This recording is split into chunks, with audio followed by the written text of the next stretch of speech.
I know. But I would take watching him ball in the NFL. Welcome in to the Jordy Culotta Show, driven and powered by Go Chevrolet, live on this Thursday.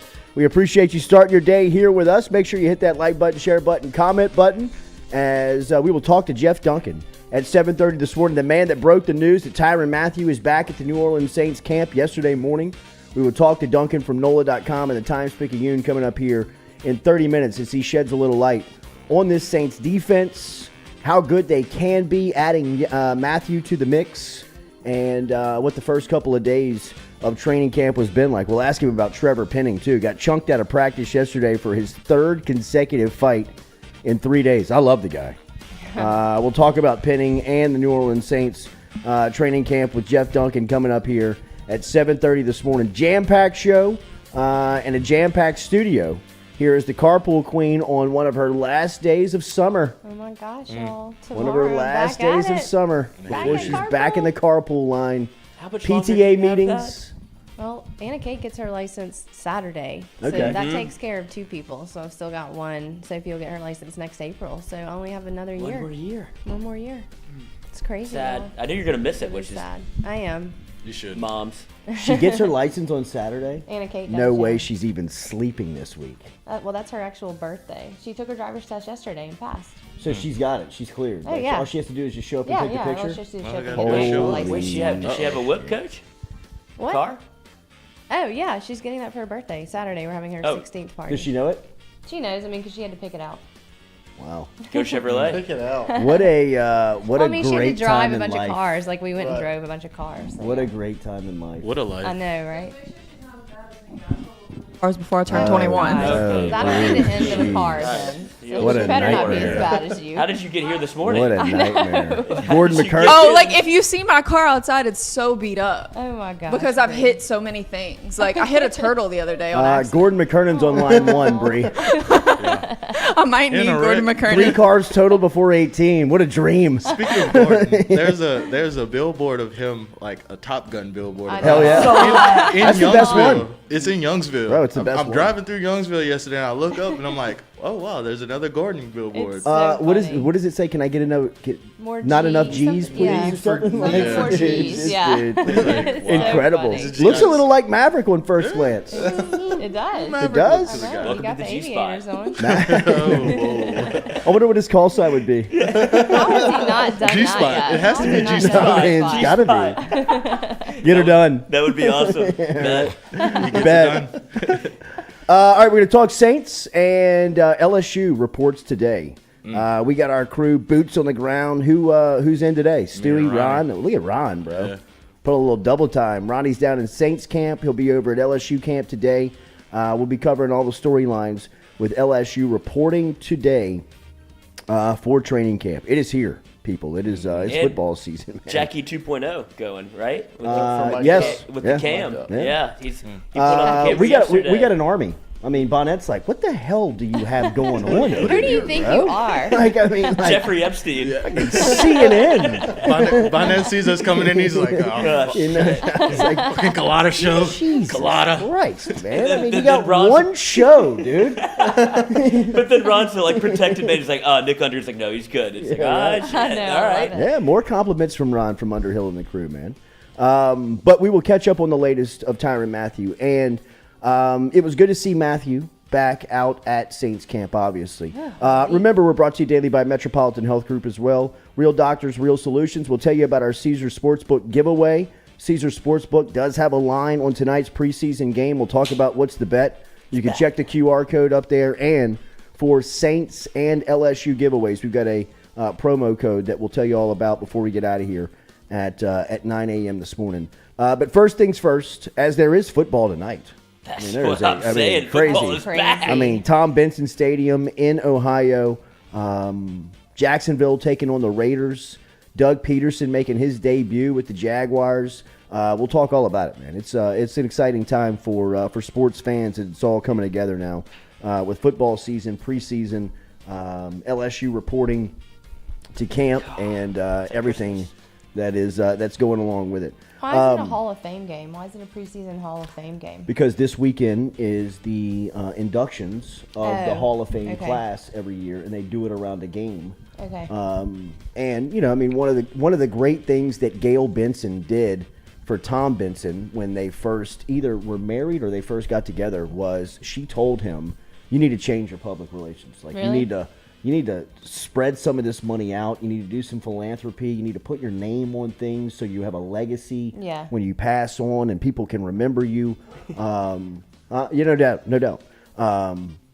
She's awesome, and she was great for Tom Benson. I mean, as far as like the life, the legacy, the memory of Tom Benson, she has really not only kind of changed the direction of that, but really procured it and will always make sure that he is remembered. Immortalized. Yeah, absolutely. Well thought of. Katie, right? they're loving the outfit in the chat, by the way. Thanks. I Sean. bet. Thanks. Appreciate it. I'm going to give y'all a little Katie cam later. Appreciate it. Stay tuned, boys. 9 o'clock hour. I'll eat some New yogurt. platforms coming your way here from FM Digital Media. Just stay tuned. Fresh FH yogurt. But and Tom Benson put his name on the Hall of Fame stadium. That had to be what, 10, 12 years? I mean, it's been over. Oh, it's been that long? It's been a minute. I mean, A while ago.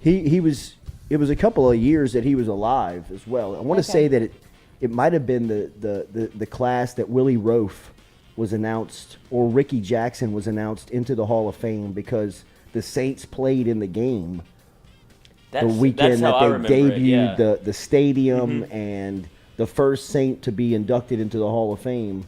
Was it Roaf or Jackson? That's what I think it was Roaf. I think it was Roaf. Whoever the first one was, I believe, is when they opened up the stadium, and it's been great. I mean, every time you talk about this game, you'll mention Benson. Yeah. You'll mention that it's at Tom Benson Field and Tom that's Benson cool. Stadium. So I mean, Good for Gail knew what she was doing. She does know. Right? She She knows knows what what she's she's doing.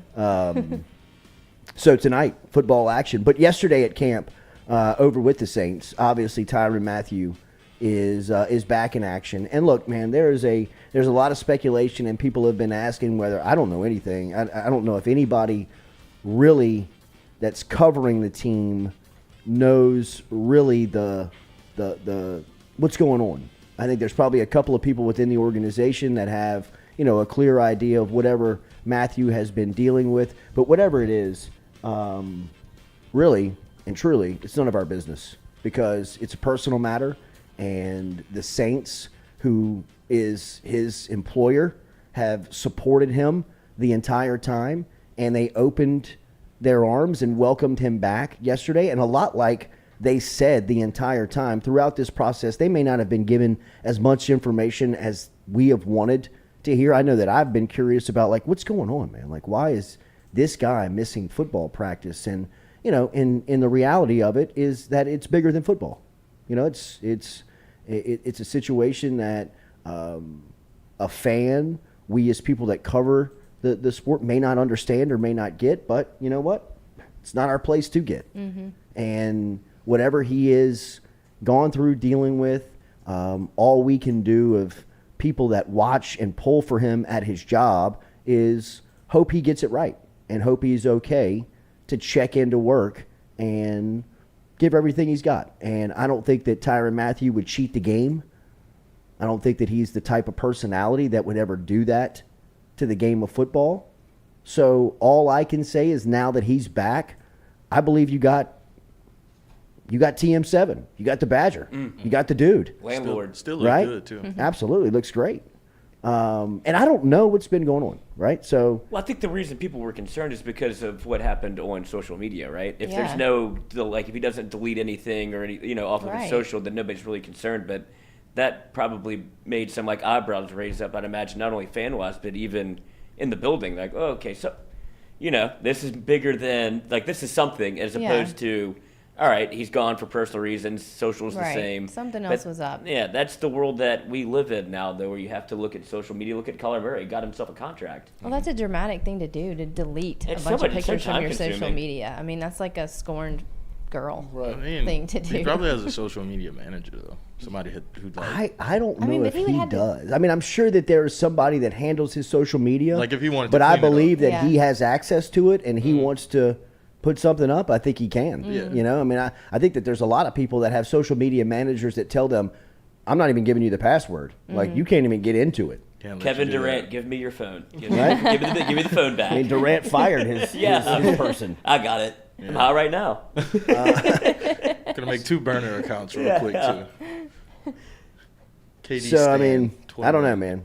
He deleted all the Chiefs stuff, too. I know. You know? That's what I said. I think that's why it just raised some eyebrows. Like, that's just interesting. Like, I didn't know if some people, it got to the point where it was like, is he going to walk away from football? Yeah, that's what I Yeah, thought. so he And I was deleted like, I all don't think football. he's going to, he wouldn't make this big homecoming and he was very much in the public before this. Like, he was at Yeah. Saints camp. He's having, like, camps in New Orleans. Like, he's doing all the things. He's very public. And it was just a little bit weird. Yeah, it's very weird. But we're past it. I hope. And he's in the B&G. And Dennis Allen said that, you know, I look, and really, from Dennis Allen's stance, I thought that this was something that really he played well. Mm-hmm. You know, I mean, I think people, and we'll ask Jeff Duncan about it, and not that Duncan would ever take this approach, but Duncan's a lot, you know, he's been in the New Orleans media for a long time. When he walks into the room, you know it's a big story. He's covering the Saints. He's there.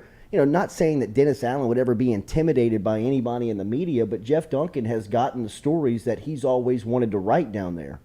You know, I mean, my theory, and I'll ask Jeff about it coming up here, the reason why Mike Thomas went at Jeff Duncan the other day is because Jeff Duncan wrote Sean Payton's book, and he's real close to Payton. You know, I mean, he's the one that's always kind of breaking the stories, and look, he's still breaking stories without Payton.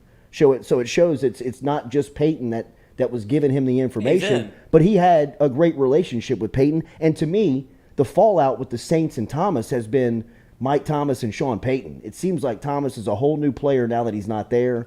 His mentality has changed. And even people that have supported Payton will catch, you know, you'll catch a ricochet, you know, like Jeff Duncan. Yeah, Teddy like I've been reading toe-to-toe with that, I've been Michael reading that Thomas. stuff. But if you really read Duncan's stuff, I mean, you know that he's well connected. He's got good information. He's telling you that Mathieu's in Saints camp before anybody is. Even Underhill had to come out yesterday and tweet, Jeff Duncan had it first. I know that, you know, I mean, that's Underhill usually breaking those stories. Right. You know, I mean, I think that having Mathieu back in the building, it makes this team so much better from all of the stuff that they're already good at. Experience, veterans, leadership, you know, a really just good NFL roster, solid NFL roster that you can add a guy like Tyrann Mathieu into the mix with. But like I was saying with Dennis Allen, I think that this is an early test in his head coaching stint that he's really, to me, that he's passed. You know, I mean, he's kind of passed the test of, you know, I mean, he was able to kind of weather this storm. I know early on during mini camps in the offseason, there wasn't a lot of veteran presence there.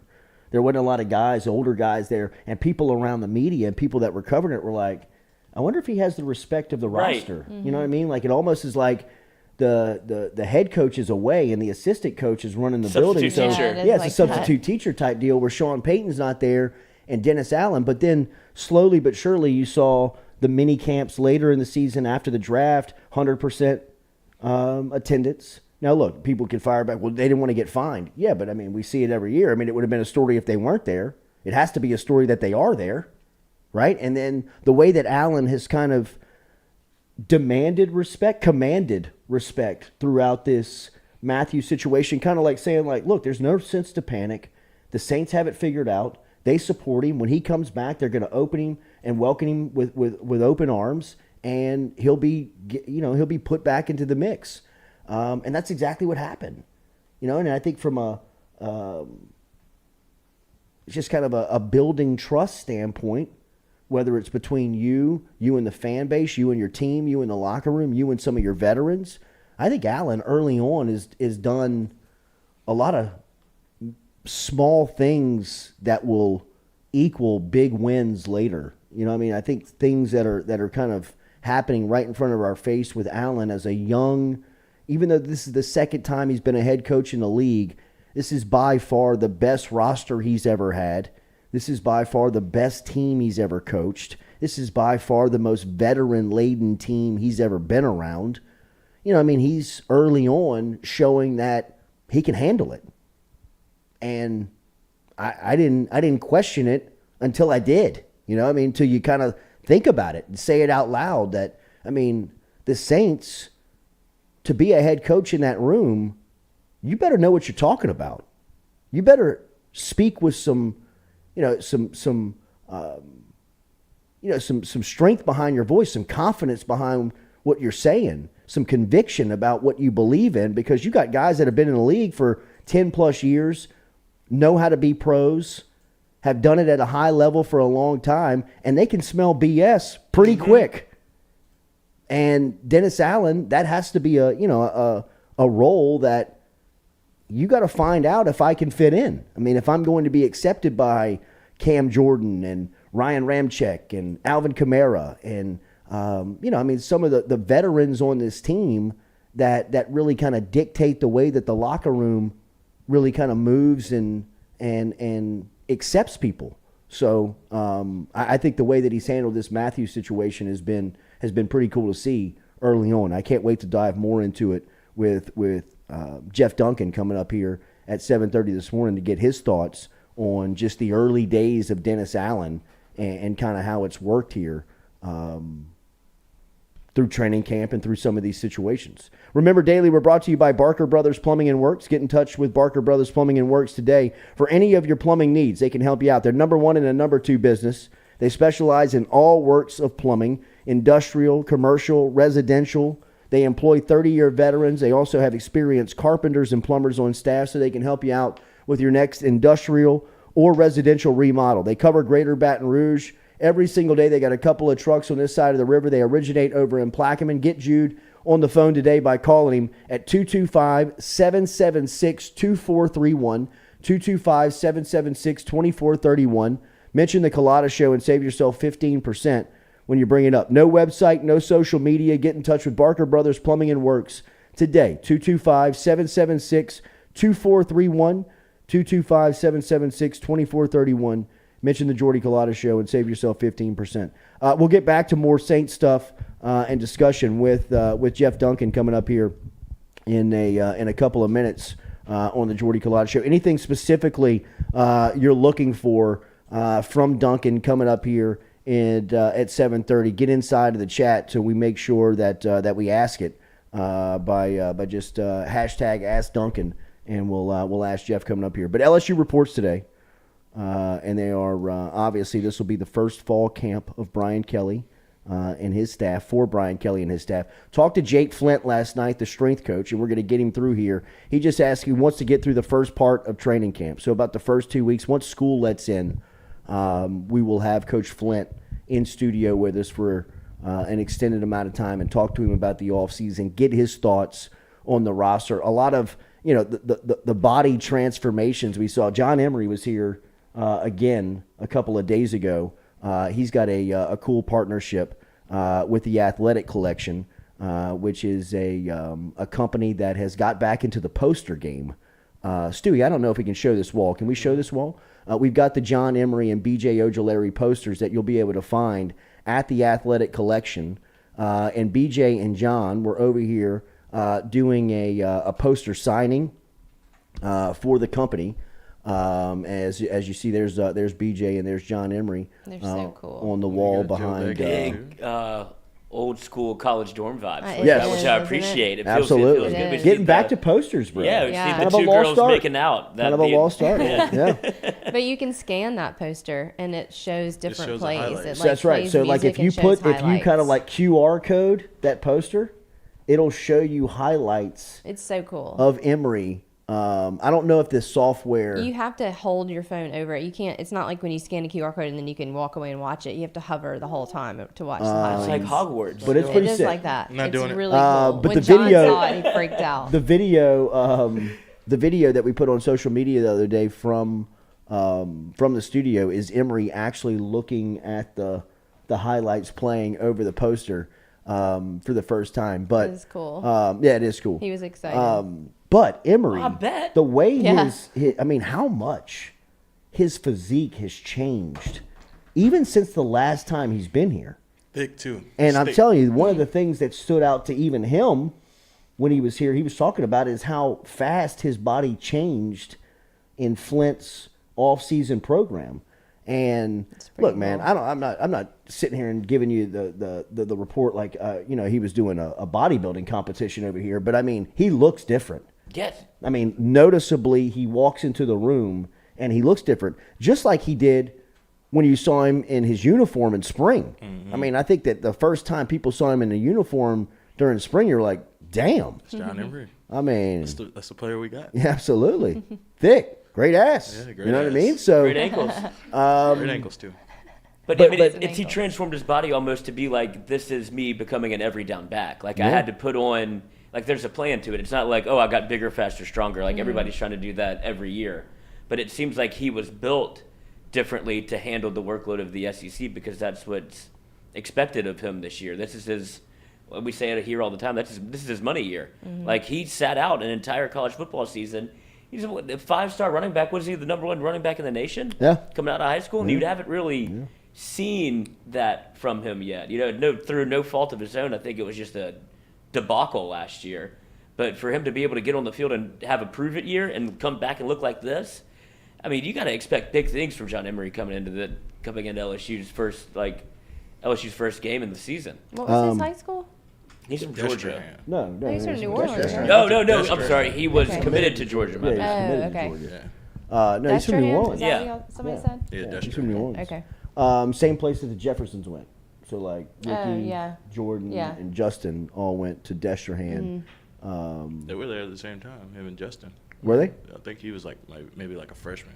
And Justin was a Yeah, I senior. think that's right. That's right. He was a freshman on Justin's senior team. Is Jai And they're- Eugene and Jr. they're- there now? Yeah. Yes. They're Who? back up. Eugene Pipeline. Jr. is he was the quarterback. He's the there. He is quarterback. quarterback, He yeah. plays DB too, though. Yeah. Like a little. Well, yeah. Yeah. Wave the towel. John who? Jai Eugene Jr. Oh, Little Ja. Okay. Makes you feel old. It does. So old. It does, man. All right, we'll talk to Jeff Duncan coming up here in a couple of minutes. As don't forget about our great giveaway from our friends over at Caesars Sportsbook. You see the QR code in the top right of the screen. We're giving you an opportunity to walk away with a couple of tickets to either a Saints preseason game, Saints versus Chargers, last preseason game of the season of the year, or the last and only in the Superdome, in the Caesars Superdome, on August 26th. If you want to go to the Saints game, when you log into Caesars Sportsbook, if you have not already signed up for Caesars Sportsbook, that's a good thing. If you have, you got to use a different email on this sign up. But if you want to go to the Saints game, use the promo code JCSaints15. You see the promo code on the screen. If you're listening on podcast, it's JCSaints15. But then that's 4 tickets to Saints Chargers game. If you want to go to the LSU Florida State game on opening weekend of college football, September 4th, they're in the Caesars Superdome. Your promo code is JCLSU15. Same thing. You got to sign up, make a bet to be eligible to win. Caesars Sportsbook will choose the winner at random going into the first week of the game. So if you are interested in heading to either of those, a Saints preseason game on the 26th versus the Chargers, or LSU opening up their college football season in New Orleans inside the Caesars Superdome versus Florida State, our friends will give you a chance to watch that game in person with 4 tickets to each just by using the promo code JCSaints15 or JCLSU15, depending on what event you want to go to. You want to go to both? Use 2 email addresses, sign up twice, use the promo code. Give yourself a chance to win. But great stuff from our friends over at Caesars. And with football action tonight, we got some preseason lines over at Caesars Sportsbook right now with the Jacksonville Jaguars catching 2.5 versus the Vegas Raiders tonight at Tom Benson Stadium. We'll tell you who we like and what the bet is before we get out of here at 9 a.m. this morning. We will talk to Jeff Duncan at NOLA.com from the Times-Picayune and the Advocate. He broke the story on Tyrann Mathieu being back at Saints camp yesterday How much better does Mathieu make that defense? We'll talk to Jeff about it next here on the Jordy Culotta Show, driven and powered by Go Chevrolet. Do you know who the 2 backup quarterbacks are for Jacksonville and Oakland? I don't. I'm just wondering because you're going to get to see play a little bit. I mean, we have a theory, but this is backup season. Like the first game, they play like a drive. Wow. Who is Trevor Lawrence's backup? Mm-hmm. And who is Carr's backup? Jacksonville signed somebody like decent as their backup. Mariota signed with Atlanta in the offseason. Mm-hmm. That's what made me think of it because I know he's on Oakland. Minshew's gone. He's not in Jacksonville anymore. Where is he at? Where's David I think Garrard? he's in the Philadelphia. Is David Garrard a coach? That's what I think of when I think of Jacksonville What a Jaguars player. football. What a sneaky player. Really good. Yeah, he was. Jeff Duncan next. I don't know, man. I have no idea. either. I have no I gotta look idea. it up. I'm I have searching. no idea. I'm I have no searching idea. right Yeah, now. I'm going to Google. We'll be back with more of the Jordy Culotta Show, driven and powered by Go Chevrolet. Oh, not good. The Raiders.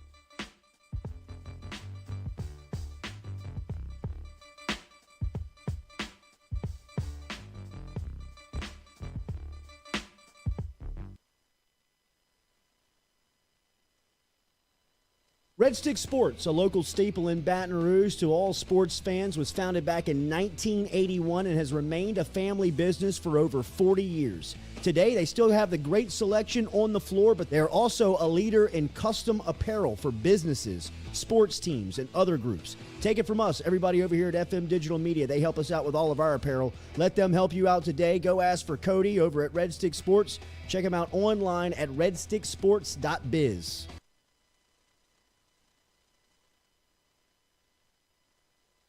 We're all from different places and backgrounds. We've each experienced our own versions of life, but in the end, we're all on the same team. I'm part of that team, along with these players in purple and gold. Yo, I got you. Malik Neighbors. Miles Frazier. Kyron Lacy. Greg Brooks. Whether on the field or in the courtroom, your team matters. So join our team. Make a difference. Bet. Let's get it done. Best athlete to come out of New Iberia, Mark Roman. Kayshawn Booty. Kayshawn? Wow. Right now, Kayshawn, and Mark was a little bit before me. I was a ball boy. When Mark was playing at New Iberia Senior High School, I played like right after Mark. But Kayshawn just has done some things, and just the things that you guys are seeing Kayshawn do, that he's not even scratching the surface of what we saw on a day-to-day basis at practice. And he's unreal. He's unreal. He's so natural. It's so so easy. It looks so easy to him. Yes, it's so easy, and there's never been another a competitor I've ever seen like Kayshawn. Kayshawn would not lose going to eat pregame meal. He has to be the first. He is the ultimate competitor. He would not lose. So trust me, he will be ready.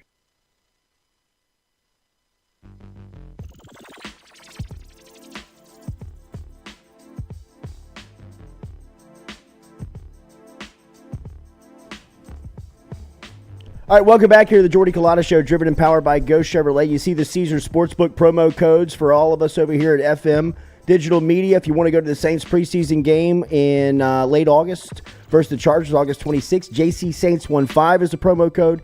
LSU Florida State 4 tickets giveaway from our friends over at Caesar Sportsbook. Promo code JCLSU 15 to enter a chance to win from our friends over at Caesar Sportsbook.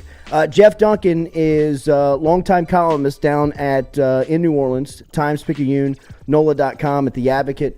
Broke the story yesterday. Tyrann Mathieu back in the facility for the Saints. Did not take part in practice yesterday, but was around, looked good out there. Did not take part in team or any 7-on-7 drills. They'll kind of ramp him up, according to Dennis Allen. But good to see him back in the building. Let's talk to Jeff Duncan about it as he checks in with us down from New Orleans. Jeff, good morning. How are you? Thank you for the time.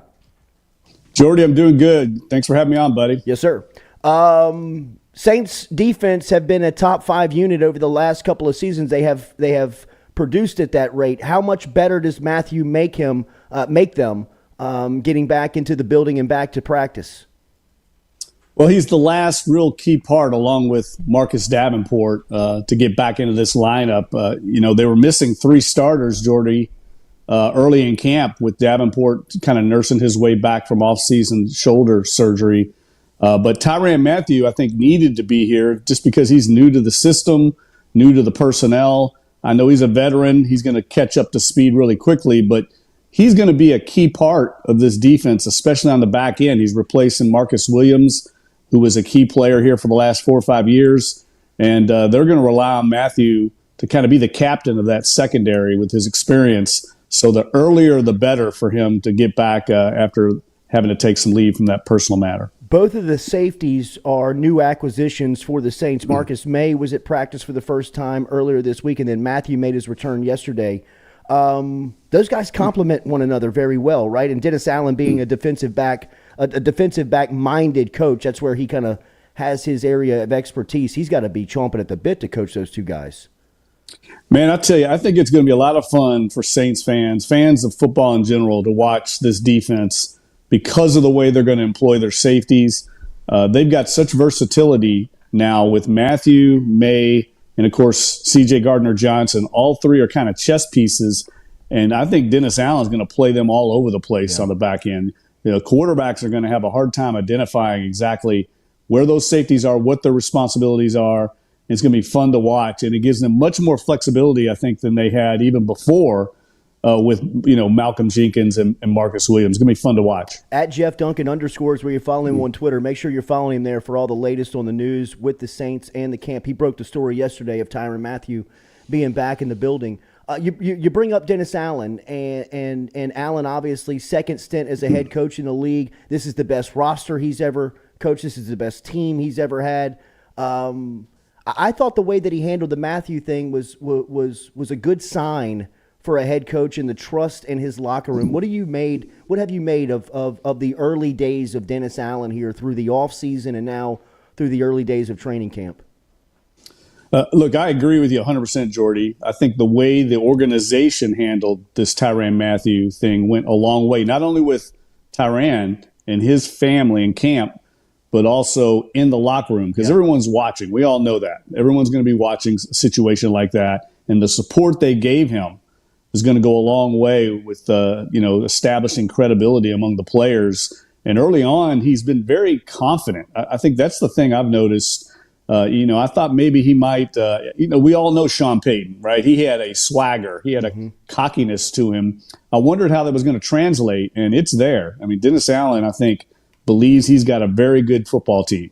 And I think he's ready to go. And I think that's translating right now. The players can feel it, and you can see the respect that he's already earned from the rest of the locker room. Yeah, no, I agree, Jeff. That's got to be an intimidating locker room to stand in front of. I mean, there's a lot of veterans. There's a lot of guys that have played a lot of football and know a lot of football. So to stand in the middle of that group, you better know what you're talking about, because they can probably sniff the BS pretty quick. What have you made of the way his staff has worked together early on here in camp?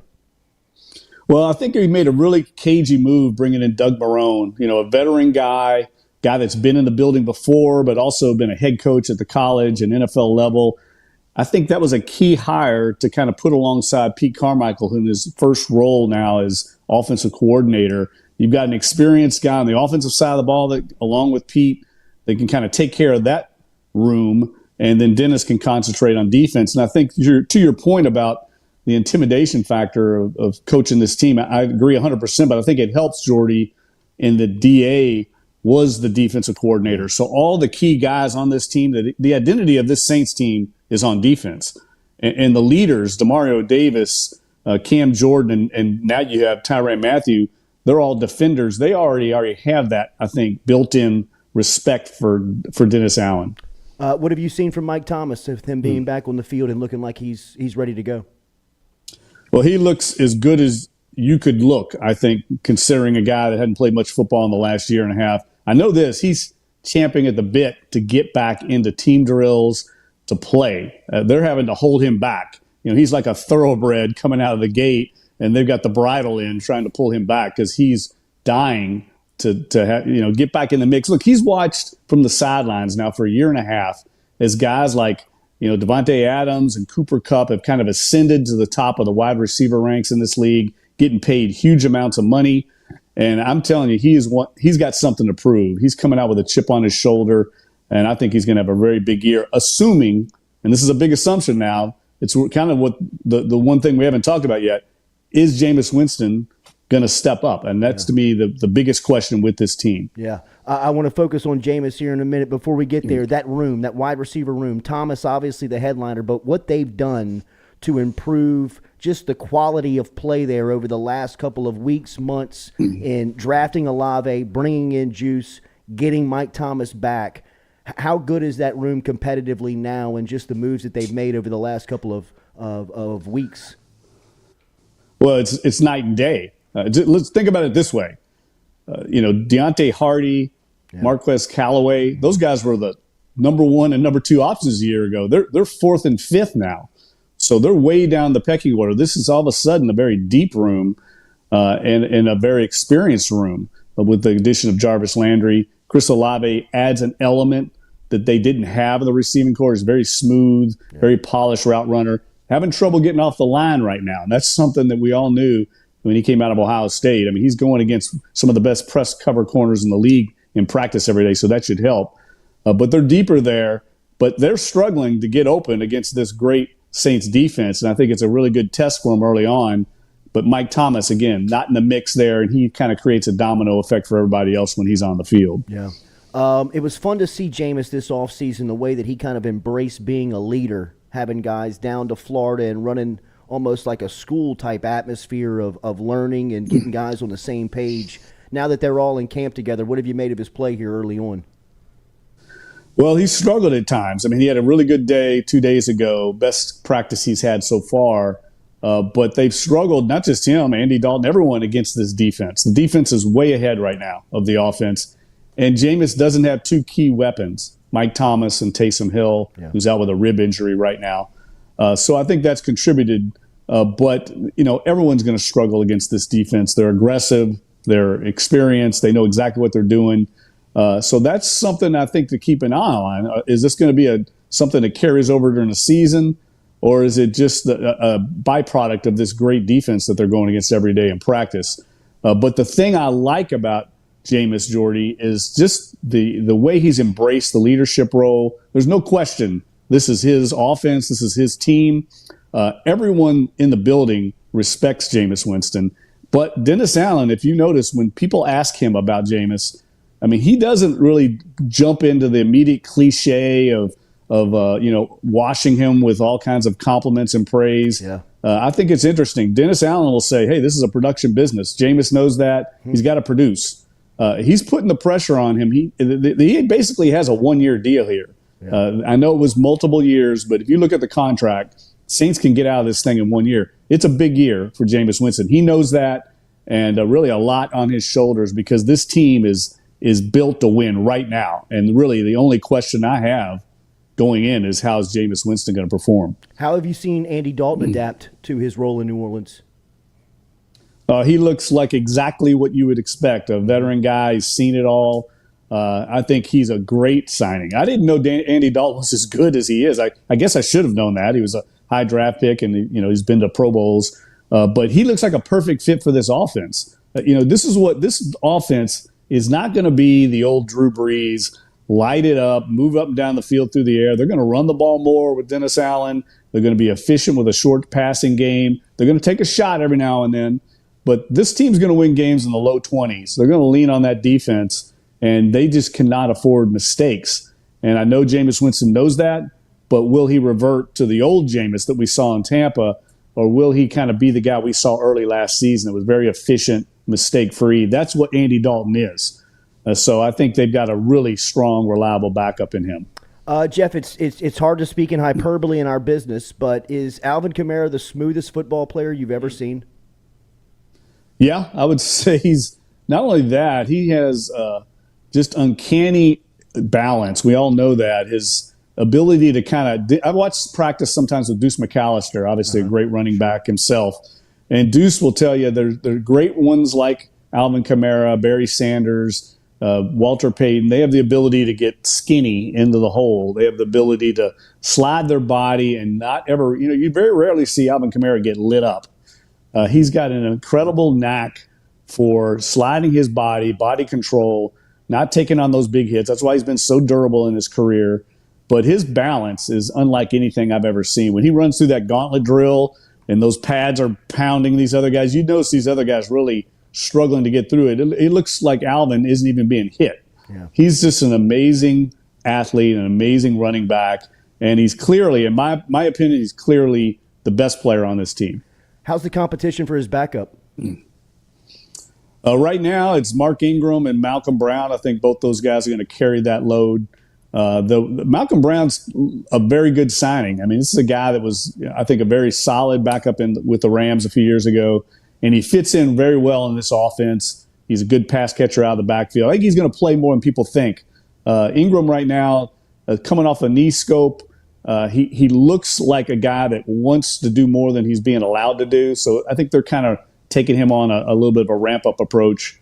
But it looks like they're going to have Alvin Kamara for this season because of the legal process is being delayed out in Las Vegas. I don't think that's going to happen, guys, until maybe the end of the year at earliest. So I think we'll see Alvin Kamara. If you're a fantasy football owner, count on Alvin Kamara. Yeah, I just hope this doesn't creep up and bite him at a part in the season, that playoffs late in the season where they're playing for a playoff position. You would almost sacrifice the first 3 or 4 games to get him in the later half of the year. They pay Taysom Hill $10 million a year, which is a high productive tight end number. Do they trust him at that spot to be that guy? Yeah, look, I think he's going to be that guy and more. I think he's going to. I don't think his role is going to change as much as people think. I think he's going to look a lot like that utility back gadget guy that they had the last few years. And I think that will also include, and Dennis Allen said this the other day, that will also include him coming back and playing quarterback and maybe in short yardage doing that power QB run that's been so successful and helped the Saints in the red zone. So I think he's going to be worth that $10 million, but he's got to stay healthy. He's already hurt again, and he had a lot of injury issues at Brigham Young. Yeah. In his first few years in the league, he was as healthy as I've ever seen him. He never really had any durability issues. And all of a sudden, the last year or two, as he's played more snaps, he started having injury issues, and they need him on the field. Tight end's one area I think you could look at and say the Saints could use an upgrade on offense, but they're just kind of stuck with what they have right now. You mentioned their first overall selection in Chris Olave and how smooth he is. The other first-round selection feels like sandpaper of how rough and rugged he plays in Trevor Penning. 3 practices, 3 fights. Yesterday, Dennis Allen had enough, threw him and Baton Rouge native Malcolm Roach out of practice. What have you made of the first couple of days here of Penning and how he is adjusting to the life in the NFL? Well, he's certainly pretty fearless. I give him that. I mean, he's not acting like a rookie at all. He's got a target on his back now. I mean, every defensive player on the Saints roster knows where number 70 is, and they're got their head on a swivel because he finishes every play. That's the thing. Yeah. Most of these scuffles have occurred because he's driving the guy on skates 10 yards downfield as the ball's on the other side of the field. And as we all know, that doesn't go over well in the hot dog days of summer in training camp. But I could tell you this. The Saints offensive coaches, they love him. They love Trevor Penning. They're the ones probably in the meetings, guys, egging him on to keep doing it. Right. And that's why we're seeing fight after fight. I think he has a really good shot to win this starting job before end of training camp. He's coming on very strong. He still has work to do on his pass protection. That's the concern. If he gets some of those, makes those improvements, he's got talent off the charts. They just got to get it out of him. And right now, James Hurst is a much more reliable player there. But it wouldn't surprise me if Penning's starting at least at some point early in the season. No, I love the highlights of Zach Strief and Jari Evans, kind of like after some of these, they're like tapping him on the head, hitting him on the shoulder pads. Like, they love it. I love the fact that those two guys are working with him as well. We keep hearing back to the defensive side real quick, Jeff. Paulson Adebo's name keeps popping up every single day. What have you seen from the second-year corner, and any other names that are popping to you that have been consistent here early on? Well, another guy along with Adebo's playing with unbelievable confidence right now. He's the best defensive back on the field. That's a defensive backfield that has Marshawn Lattimore, so that's saying something. But he's just blanketing guys. He has such confidence. And now that you've got him playing at that level opposite Lattimore, this defense can be special. I mean, I think they can rival the Dome Patrol days, and that's saying something here in New Orleans. But the other guy is his classmate, Peyton Turner. from the 2021 draft, he was dominant early on, making a lot of big plays and pass rush drills. He's been out the last couple of days. I don't know. We were talking about this on the sideline. We haven't seen Peyton Turner since he got in a fight with Trevor Penning. I don't know if that's related or not. He punched him pretty hard in the face mask, which wasn't very smart. But Peyton Turner's looked good early on, and you can see why he was a first-round draft pick. And he's going to be heavily involved in that rotation at defensive end. And all of a sudden, guys, the 2021 draft class with Adebo, Pete Werner, Peyton Turner, it's looking a lot better now, especially in year 2.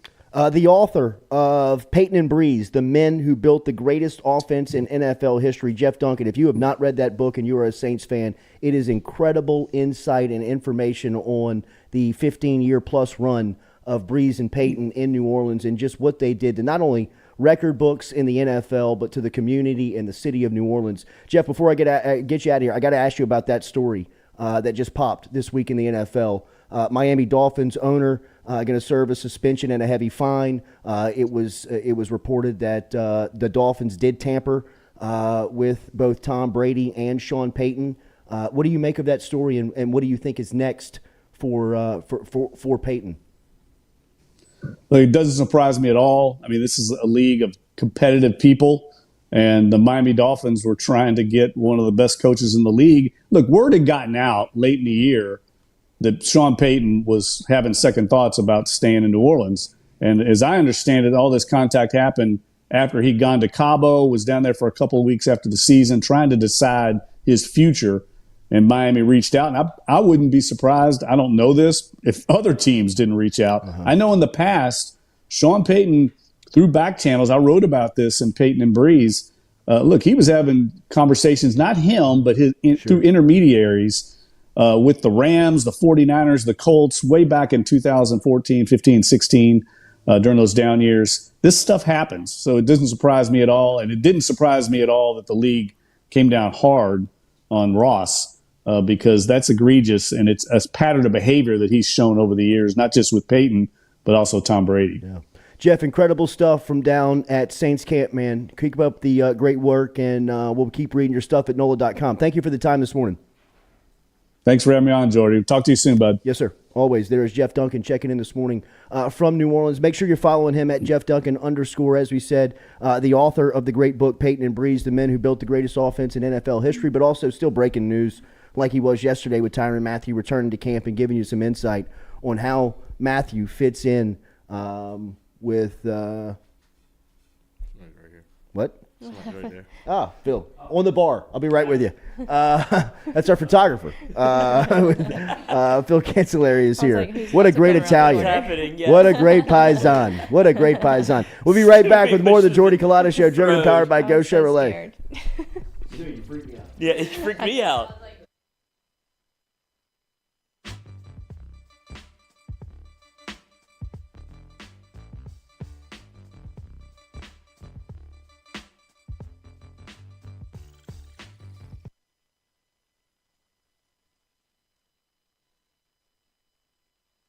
Hey Baton Rouge, when traveling through Natchez, Mississippi, whether you need to fill up your vehicle or your belly, stop by Go-Mart and On The Go Deli.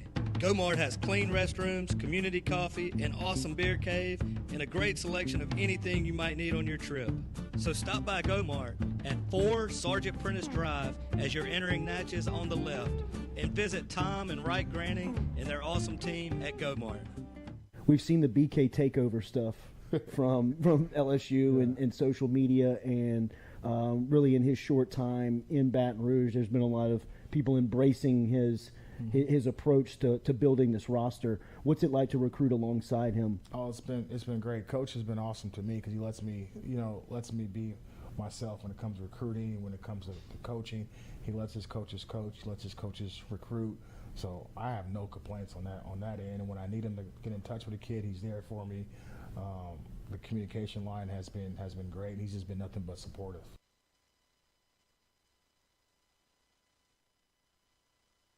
But this opportunity was different. You have a chance to come to a place with unbelievable tradition, work for the winningest head coach in college football. Just be at a state. I've never been at a state where football's king. And if you just dominate your state, you're going to get some of the best players that there are. Sure. Yeah, so I think, getting through spring, I mean, most of it was obviously just installing the offense. And I think all four guys really made some strides in terms of that and showed a lot of positives. Obviously, which, you guys get to talk about all the time. So you guys, Sure. But all four have done a great job. They did. I think they really did a really nice job in spring of taking strides forward individually, and everybody's different in terms of what they need to get better at and what they need to show. And then move it into summer, and I love the way they're working right now in the weight room for Coach Flint. But like I said, I think spring a lot was everything was new for everybody. So especially at the beginning, there wasn't as much evaluation, say the first few days, get into the flow, and then I think we got some good opportunities for some guys to get some reps, and I think everybody showed some positives. Hey, Baton Rouge, when traveling through Natchez, Mississippi. In a wreck, Gordon McKernan Injury Attorneys is ready to go to work for you. Come meet your team. I'm your intake specialist. I coordinate your case and connect you with your attorney and paralegal. That's us, your legal team. Thanks. And we'll fight to get you every dollar you deserve. I'm your settlements and disbursement manager, and I'm here to get you paid on time. I'm attorney Gordon McKernan. Put our team to work today. Just call us. Get it done. Sports with it. It's just like anything else. I mean, I don't want to get into hyperbole, but it's, everything is. I mean, frankly, I'm still worried more about concussions. We don't talk about it much anymore, but, we've kind of helped solve it in a lot of ways and make the game a lot safer. So anytime we have existential threats, which this one could or could not be, we just deal with it, and we will deal with it. It's just part of the game. And, I don't mind a lot of what's come out of this movement of doing more for the student athletes, but like anything else, it boomerangs a little too far, and you got to swing it back into, hey, what we do for the student athletes, and it's a hell of a lot, and I'm proud of that fact that we are leaders in doing that, but we're going to do it right. The Tiger Athletic Foundation and in partnership, obviously, hand in hand with what we do, funded a master plan study because I wanted to see, hey, what we needed, and I just didn't want my opinion. I've been a few places, and I have a good one, I think, but you just want to see how and what our needs are, and so we're in that process of looking at it, and obviously the PMAC is 50 years old this year, and probably needs some updating. It's got good bones, and maybe we can see what we can do with that. Same thing with all that property that we have both down Nicholson and where we are currently on Nicholson and North Stadium. Is that, hey, is this the proper use and best use for that?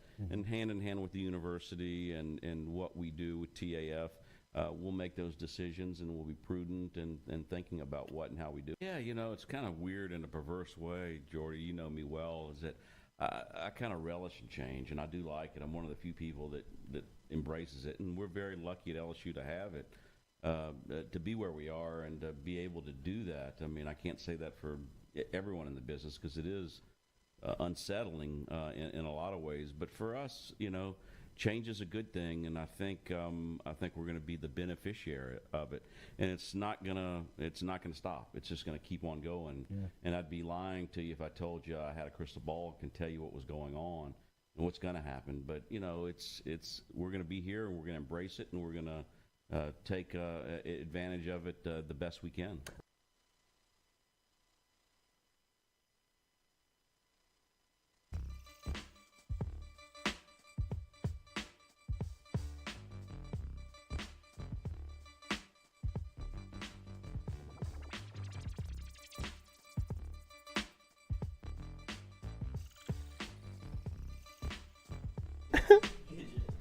All right, welcome back here to the Jordy Culotta Show, driven and powered by Go Chevrolet, here live on this Thursday. Man, the weeks are flying by, man. We rehired Lloyd after firing him earlier this week. Glad to be back. Had to renegotiate. Not all the way back. Not all the way back. I'll be out again tomorrow. Not What'd really. you do at the beach? Anything interesting It that we was- need to know about? No, we talked about it a little bit on Mic'd Up yesterday. The computer was a debacle, but we still had a good show. Oh, But it gosh. kind of. Oh, gosh. Yeah, well, Oh, we were supposed to have Did this- anybody throw a headset? No, that's what I'm saying. Mikey handled it well. He was about real to say, pro was- about was it. Michael okay? Michael was okay. We're supposed to have the Skeens on, Paul Skeens, the Skeens gland, and he couldn't make it. So, but then we fixed the computer last night and got Joe on the horn. Easier to get him at night than in the morning. If you can imagine that. For sure. Or just yesterday. Just whenever you can, take advantage of it. But the beach was good. It was kind of, weather wasn't great, obviously. Yeah. It was like how it was here. It wasn't as bad, but it's like torrential downpour in Baton Rouge. All of us I gone. know. We were driving out, and I was like, thank God I'm leaving. Then we drive back, same thing. I It like know. rained for, I guess, 48 straight hours. It's been but fun. it was kind of like, this is what I compared it to Golly, yesterday at the beach. It was like, do you know when you know this, you pee in the parking lot a lot? Always. Yeah. Wait, This what? guy- these. Always. He do does. you He's a big mean? public peer. Yeah. Okay, I mean, I've done it a couple of times. You did say it so casually. You missing pee in it the a parking ton. lot a lot. He- What do you mean the parking? What parking Like he'll lot? get gas and pee Anywhere, at the same yeah. time. You will Yeah, not. absolutely. You do Okay, not pee that- when you're pumping gas. Absolutely. That's a move, coach. You do Pizza not pie the pee door. when If you you pump just gas. You gotta. if you just go right here to the door and you step up on it, I mean, Nobody can see. That's an No one sees angle the pee that if hitting you're the pushing ground. straight down, now you can't get caught for the floor, and you do got to watch the splash on your kicks. You got to watch what you're That's wearing what that I was day. going to say. You gotta watch It rained like that. It gotta- was like kind I of like can't peeing on believe your that. ankles. I can't believe this.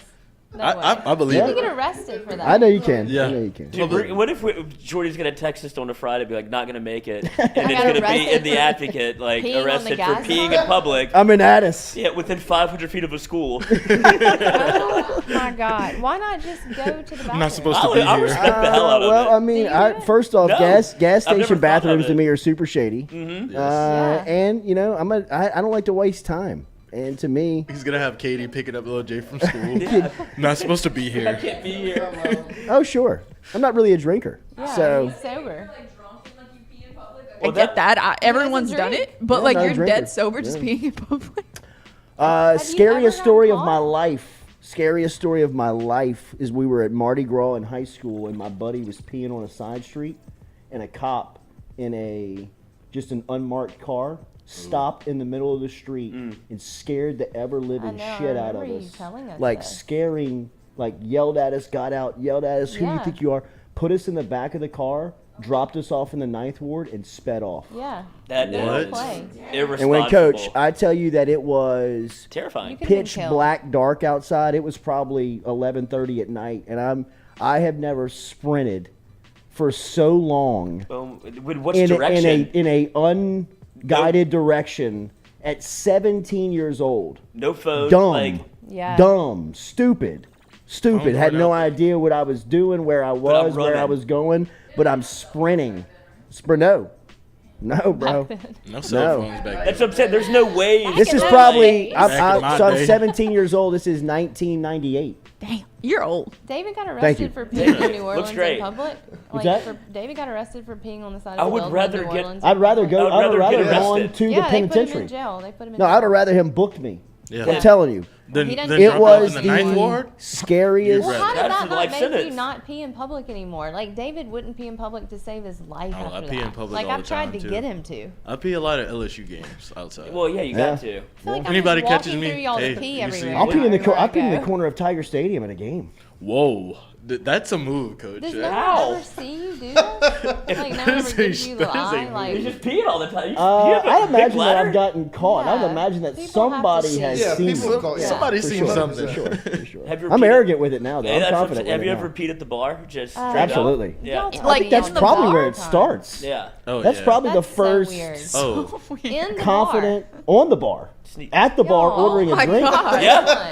pressing like up on the dogs. oak. Uh-huh. While you're talking to the bartender, you can yeah. be. Let me get two. Right. let me get two of Hand those. up, down here, up here. Hand Hand down, down. down here. Yeah. What It's a like y'all guy. are dogs, like, marking your territory. Yeah. Sometimes. You sound jealous. Yeah. What if I stood at the bar and just peed? That'd in be a nice. dress? That'd be hot. Yeah, I'd be like, wow, I really want to talk to that girl. She's Golden just peed at the shower. bar. Yeah, Y'all Tiger think Woods would that be was, really Come like, over the here. What's your worst name? thing Are you spilling ever. your drink or you? Water peeing? just break. Why are you at the bar? You want to get out of here? Just ready to go. Follow me. Oh Did the work my for God, me. that's so weired. You pee in public too? Yeah. Oh, what if y'all are both doing it right next to each other? Kindred That has spirits. to happen. Is that how you found Kelly? Yeah. That's how we met. What you know? Story comes full circle. Oh, Love. that's so That's strange. right. Love I is just love. don't get it. We'll trade our vows at a Oh, bar. Lewis Carroll. I'd watch that, Oh, Katie. no. Oh, my God. There's always one. There's always one. There's always one. How can we? You deserve it. Lewis, come with us, please. Right. Just gonna give him what he Back wants. here, Caro. Just gonna give him what he Yeah, wants. right. Oh, my Easy. God. Easy. He's at work right mean- now. Actually, Actually, he's not at work. You were at work. Or he is at work. The door's he open. stayed up for the water cooler. So, Lloyd, did it rain the whole time in Florida? Is that how we got to the Yeah, story? that's what I was saying. But it was kind of like that kind of drizzle, where Yeah. it wasn't The pea drizzle. That's Splash how we on your got ankles. this. like it wasn't enough Yeah. to leave, but it was like Right, this right. is shitty. But then you're Right, like, I'm yeah. at the beach, I have to be on the beach. Yeah. What's Oh, the point? That you can't go gosh. inside the whole Oh. time, so we just kind of got pissed on a little. You just sat out there Yeah, in the yeah, rain. we just took it. Yeah, I'm in. All right. It's still dangerous? fun, right? We're still having fun. What was still the flag? What was the color? No flag. We didn't see what we Oh, looked. wow. Every man for himself. Yes. Okay. Yeah. So. All right. Lifeguard on duty? Well, they have to have a flag, right? No, with no lifeguard. Was it a private beach? Uh huh. Wow. It's like if okay. you rented the property, Whoa. you got to go. They said go on the It beach at your own fucking Excuse risk. us. But it was, I didn't want to say private beach because it's not what you. It wasn't like that. It wasn't like this is fantastic. I mean, no flags, no lifeguard, bro. which That's is pretty great. private. Not a lot of people too. Yeah, it was cool. Well, that's the beautiful part about Pensacola. Yes. It's not They've kept commercialized. It, Yes. If you're in, you're in. Yeah, no condos. Yes. I didn't know Still- what you were about to say. That's with my family. I really thought you said that. Everybody grab a condom in a bowl before you walk into the party. You know how Lloyd, you know how this side of the, you know how this side gets Food to down. the bucket. Yeah, right. I'll be in the beach at the rain. Yeah, Jordy just wears a condom all the time so he can pee whatever he wants. Like a water balloon. Yeah, water balloons. Shoot them off the balcony. Spring break. Great Tie it fun, off, bro. yes. Absolutely. You got a Is that team a peeing in thing the you can bathroom, do? then you got the launchers on the balcony. Yes. Did you pee into a condom and like no one knew you peed? And shoot them off of a balcony in high school? Sure. Absolutely. Oh my god. This guy's been through a lot. Yeah, why not? Catholic, no wonder you didn't make it all the way through. Oh my god. Yeah. Jordy Culotta, I mean, come to the nobody office, shot please. water balloons off of their Florida balcony as kids, Not like from at the beach. Yeah, we did. Absolutely. For Yeah. sure, but man. I not mean, for pee. you shoot them off the balcony, run inside, close the door, watch everybody react, like wondering where it came from. Get down. Yeah. You think you just get hit by a water balloon and then you smell yourself? And you're like, oh, I fuck. would like find this. it. I would Louis find Caro it. is incredibly hard right now. But then you would get like, if you did it from too high up of a balcony, like you could kill somebody like that. Like I water balloon. think so. It's I don't water, think so. bro. It's, Come it's on. the pressure. I guess it could hurt. Yeah. I guess it'd it hurt. Yeah, If you drop a quarter from the top of the this is what Empire I'm talking State about. Building, Yeah. you I can believe kill that. someone. Yeah, Huh? that's more. I want to believable. try it. It would kill someone. You would commit murder. They wouldn't know it's me. Oh my god. Yes, they would. I don't want to go to murder. For legal purposes, Like, this is a even joke. though, I mean, Bree, you gave your background in the break. I mean, know. you might be destined for the It's penitentiary. just a warrant out for her arrest.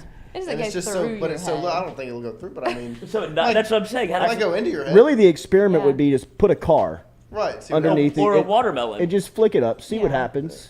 If it goes through the top of the car, I'm out. Right. Right. You know what I It's mean? just, Like, since it's so small and it's going so fast. Yeah. It's just a concentrated. it'd be like a razor. Yeah, that would be Yeah. weird. You know, Oh. I mean, Like a razor, A like the shape. razor.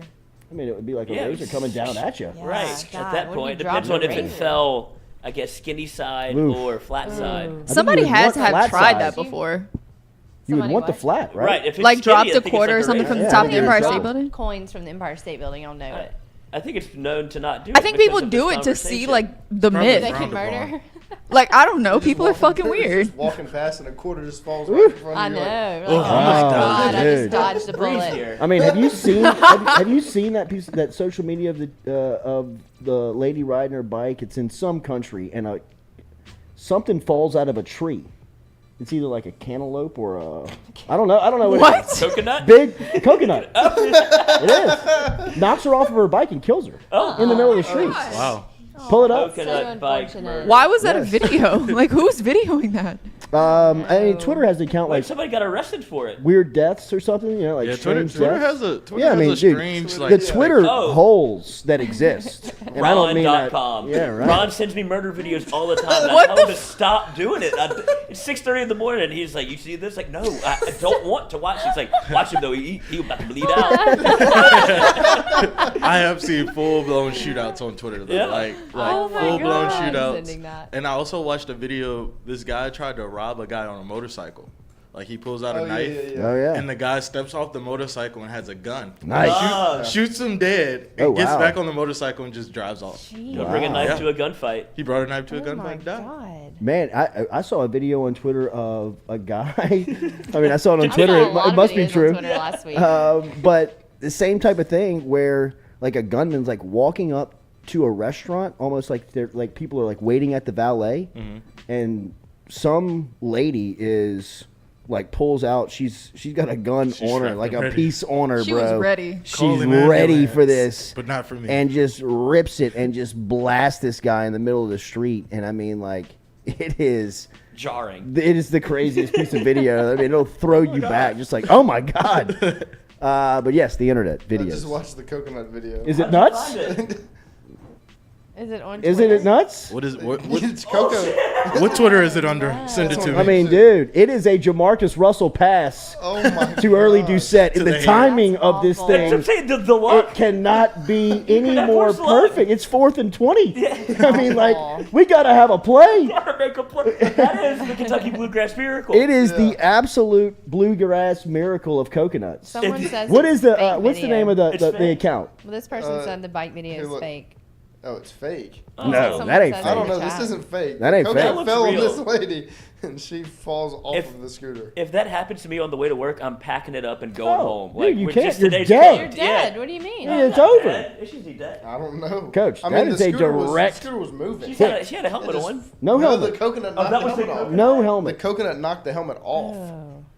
I don't Like, like look, to watch coconut you hits, search? helmet die. flies off, falls off the bike onto her head. Give the Twitter account. I want to play it on the show. It's on, Oh it's my on God. YouTube. I'm trying to send it. It is hilarious. what did I'm you sorry if she search? died, I but just No. looked up That's so creepy. lady gets hit by coconut on bike videos. It's freaky, I bro. didn't know that Twitter, like, you could watch all the kinds of things on Twitter, Yeah. like things Name we it. discovered last week. Anything. I Oh, know. yeah. I didn't Uh-huh. know that until you want to our- get smothered and our covered? tweeter. I'm not had talking no about Waffle idea. House either. I had no idea all that was on Shout out Twitter. Cody Boudreaux. I mean, smothered, covered, chunked, Chunked and and- dashed, Oh, or yeah. whatever, bro. Whatever it is. That I video mean, is real because it was on the news. Oh, the bike this is video? like Oh, wow. What country? You pull it up on here. I think it was Malaysia. CBS, Killed the Prime CBS Minister of Miami. Malaysia. That's a Good lord. Wait, is that the whole dude. tree that falls? That was the entire tree. This is another video. Jeez. I mean, I saw a Watch out tree for fell on the interstate coconuts. yesterday from Acadian. Did y'all see that? No. A tree fell like to the exit lane of Acadian yesterday during the rainstorm. Oh Did it yeah. fall Nobody in hit? one? Yeah, In this is the a car? different video. It must be a I different don't know. video, but the Oh tree my definitely gosh. We're a reaction channel now. We are. Yeah, we are. We're just a reaction show. Which, by the way, it's good to see Baton Rouge has progressed on the streets the last couple of years with the flooding. Oh yeah, making a lot of Yeah, inroads right. there, Coach. Good to see Figured they're it taking out. all that money and putting it in the right spots. Anytime it rains over here, you better get your boat out. I mean, every single street just bad. floods now. I mean, does any of the drainage system work around Baton Rouge? I don't think so. I mean, like, there is sitting water still. Yeah. Still. I mean, it hadn't been raining for like 12 hours around here. There's still like puddles, like kneecap puddles of water. Probably the drains are all Around clogged here. with dead bodies from drive-by shootings. But I mean, they imagine have if a y'all mark had for to that. bring your. Imagine if school was in session, y'all would be. Oh, it'd be bitching. out. I mean, Yeah, that's right. Like, oh, I guess Yeah. can't get Plumbing's rain backed today, up. can't go Yeah, to school. right. No drains. Sorry. What do you want us to do? Can't teach LSU 'em.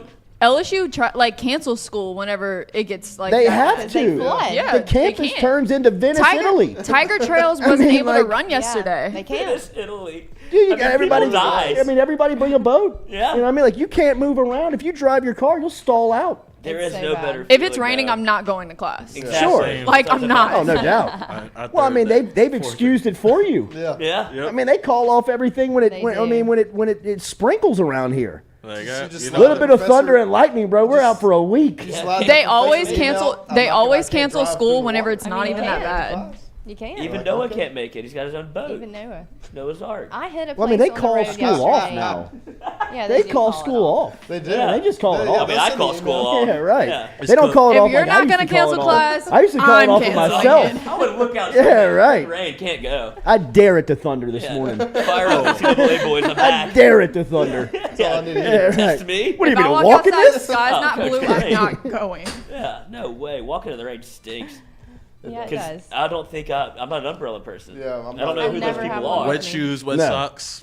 No shot. Then you Rubber get- boots. Then you get in class and it's Like, cold. bro, I mean, what are you going to Yeah, do with dude. these things That's now just- that you're dry? Yeah, you have like a wet dog. Like, Y'all I guess should have I sit seen here. the parking Yeah, lot that's the before worst. Hurricane Ida last year. Like all the people who evacuated or stayed at their apartments, the Nicholson Gateway parking garage, there was not a single spot open because everybody was terrified it was going to flood that bad and their yeah. cars were going to get ruined.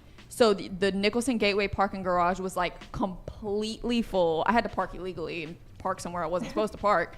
But like so many people's cars got hit because it was so tightly packed in there. That's the And then like the worst. flooding wasn't even the major issue with Ida, but it was that bad. Yeah. Just no lights. So many people every year get their cars totaled and ruined from parking on campus. If you go Yeah. under Bluebonnet, you know what I'm talking about, where it's like the overpass. Somebody Bluebonnet died to last First Well, on Year. Acadian. Yes, same spot, same like thing. kind of Yeah. same situation. And then there's one over here in North Baton Rouge on Choctaw where somebody died. Yeah, somebody died on Bluebonnet. And somebody was last just year? driving, In the water. and it was almost like driving off of a mountain. Yeah.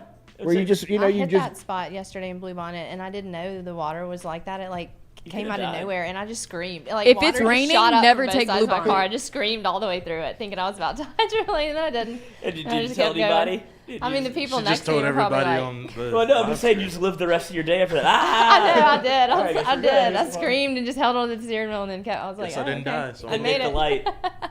I always wonder if someone sees things like that happen too. in your car, and they're like, "Geez, what's wrong with her?" Like maybe through it. like last week when it was raining, I splashed a guy on Government Street. Oh, that's so sad. It was already raining. You're the worst. He was No, close that's to the sad. sidewalk. Why was he so close? But that's like street Did water. you see it and do it on Ugh. purpose? I did not do it on purpose. I felt terrible after. Oh, Like I really yeah. like was like, all You right. have Like to, I yeah. feel like I You turn around? No, I didn't. Yeah, right. I was on the way here. Did you offer him a ride? I'm not gonna be late to work, but This splashing man, a guy on Government Street. Sorry for walking on Government Street when it's raining. He's gonna show up in here just soaking wet. Sorry standing about in probably the doorway. already, probably. Yeah, he's Probably probably needed wet. it. Yeah. Can you imagine what Talk Sports Guy is feeling like right now? On the day that LSU reports for training camp, on the day after the Badger gets back to Saints camp, we're talking about flooding streets and how Peeing incompetent the leadership still is in the city of Baton Rouge, where they can't even figure out a rainstorm. Peeing in public.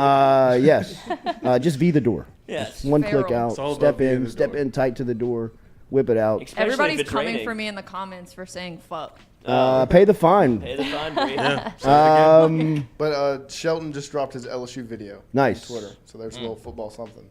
Make sure you're following us on Twitter at Culotta Show. We will be at Shelton Sampson's announcement on Saturday. He will be making it live right here on the Culotta Show YouTube channel, so make sure that you're following and keeping up with everything from a social media standpoint. LSU football reports to training camp today. We will get our first sign and look at them on the field coming up this afternoon. We will be out there. We'll have a chance to listen to some of the press and some of the feedback.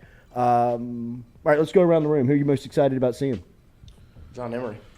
I mean, that's man, just that's it's mine. just ready to see him actually play like the John Emery we've expected for the past 3 years. So That's a good one. What you got, Lloyd? Quarterbacks. Is that too easy? Yeah. Yeah, you want the easy answer. Yeah. Mason Smith. Mason. Mason Smith. Yeah?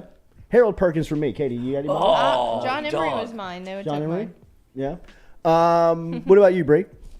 Definitely John, We can but have the same also one. the progress in the other running backs in that room. Because Yeah. I think that's something that wasn't really talked about that much in the offseason. It was quarterbacks, receivers, D-line. But I want to see the depth in the running room and also the improvements of the O-line. You know the running back that keeps popping up that nobody talks about? It's Trey Bradford. His name comes up a They lot. like him a lot. forget that he's back sometimes. Versatility. Yep. Can help you out in a little bit of a different way than the other guy. It looks like Armani Goodwin's going to be the backup. Yeah. I mean, like, I really feel like the more, and this is just early camp chatter. I mean, you still got to go out there and get on the field and see and figure it out. Noah Cain, I think, is going to get obviously some action, and he'll be in the mix for sure, and it'll be a good competition to see who's going to be the backup to John Emery. But it feels like Armani Goodwin's got a little bit of a head start, obviously, by being on campus, but it feels like he might be set to take that role. How about you, Stewie? Who are you looking forward to seeing? I'm looking at the defensive backs. A lot of new faces. Seven. A lot of new bodies. I want to see if Seven Banks is going to be outside corner. Is he going to play slot? Or where is he going to be? Sage Ryan, see where he's at in year 2. Mekhi Gardner, see if he's actually cornerback 1. And Jay Ward, we know what Jay Ward is going to bring. Yeah. So I saw that they put out the video, the Freak of the Week, what they're doing over at LSU with Jake Flint. I mentioned we talked to Jake Flint over here on the Culotta Show. He's going to stop in here over the next couple of weeks. He's going to get through the first part of training camp. In fact, probably when school gets back in. When do y'all start school? August 22nd. So right around the 22nd, we'll have Coach Flint in here and ask him about the offseason and ask him about some of the changes to the strength and conditioning department to get LSU ready for the fall. But it's going to be a really intriguing fall camp from the sense of everybody that everybody mentioned, the names that everyone brought up, I think has a lot of intrigue to it. And even, moreover, you can dive into some other stories like Kayshawn. I think that, from just a standpoint of where is the best player on this team right now? Where is he from a health standpoint? How is he feeling? What's he going to look like here early on in fall camp? I mentioned Harold Perkins on just seeing him in the uniform and seeing him out there and as a option. Pay the fine. Jeez. Loose cannon. But just as an option on defense. And then even like storylines like Jack Besh just working out at wide receiver. Right. Like kind of putting him in a natural position and seeing where he fits in. Linebacker room. I think what you got at defensive line. It'll be fun to see all those guys working together and Quincy in the mix with, Ali Gay and B.J. Ojolari and Jacoby and Guillory and Jaquelin Roy and, even Mingo, from Missouri, who had a great summer. He's going to start, right? He's going to play Tiger. a ton. Yeah. He's going to play a I ton. don't think we're talking about that enough. He's going to be a player. Yeah. Like everything, even when he came in here, and it was everybody that went against him was like, y'all aren't talking enough about Winko's he's a freak. Yeah. I guess it's because of his size or whatever that people really maybe. short D lineman. Yeah, like it's that. not the prototypical size when you have Mason Smith. But it's like everything that he does, it's only good stuff. It's always good news when you hear about Mekhi Wingo. No, it is. I agree. It is. And even having the opportunity to talk to him, you see immediately absolutely gets it. The principles that translate to why coaches would love this guy. You Right. know what I mean? Just because he is super passionate about everything around football. You know what I mean? Like anything that makes him a better player or a better person to help the locker room or the team, he's all in on. And it's not all talk. Like, that's the deal about him. Like, it's easy to say those things. Yeah, I'll go 100% every drill. And like, then you look up, like and the he's like the leader of the SWAT team. Yeah. He's the Iron Tiger, the guy that's, everybody's talking about. Jamar Cain, when he sat down, he mentioned him. Out of Missouri. Everybody brings him up, This man my game. Yeah. Matt House loved him. Yeah. It's, I think he will. That's one thing he's I'm gonna play really a tight. interested to see what defense they come out in. Like, what's the scheme? Is it a 3-man front, 4-man front? I think that they're going to have to be multiple.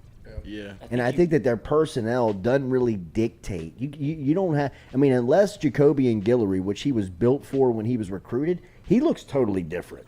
Right. He doesn't look like that like the plug the nose, you know what I mean? Like put him over the ball and just let him eat up blockers. He's not built like that anymore. You know what I mean? If anybody's built like that, it would be Mason Smith. Yeah. Right. And do you put him there to sacrifice his – I want to see Mason Smith standing up. I want to see him coming off the edge in a couple of packages. I want to see B.J. Ojolari in space. Yeah. You know what I mean? I want to see what some of these guys – I want to see Gay, Ojolari, and Mason Smith as a 3-man front. You know what I mean? Like, pick your poison. Ready. You know what I mean? Like, and then the guys that you can play behind, and like put like Harold Perkins and Mike Jones Jr. and Baskerville and Greg Penn behind him, and let's see. You know what I mean? The guys that can run tackle, take on blocks, get after the quarterback. I mean, they're going to be a nightmare on defense. And I think the things that House can do, if you want to run a four-man front, you can put Jaquelin, Jacoby, and BJ and Ali Gay standing up. I mean, give me four better than that. That you got to put your hands on everybody in that instance. On Jaquelin, you might have to get four hands on me. You might have to double him up. I mean, it's and now you got a single on Ali Gay. Mason Smith. Or you got a single on Mason Smith or BJ Ojolari. Good luck. Good, and I'm talking to everybody. I'm talking to Alabama, Texas A&M. Everybody is going to have issues with this defensive line if they can stay healthy and they can continue to develop. Think if they find a role for Quincy. Think if they find a role for Savion Smith. I'd say third down packages. I mean, just...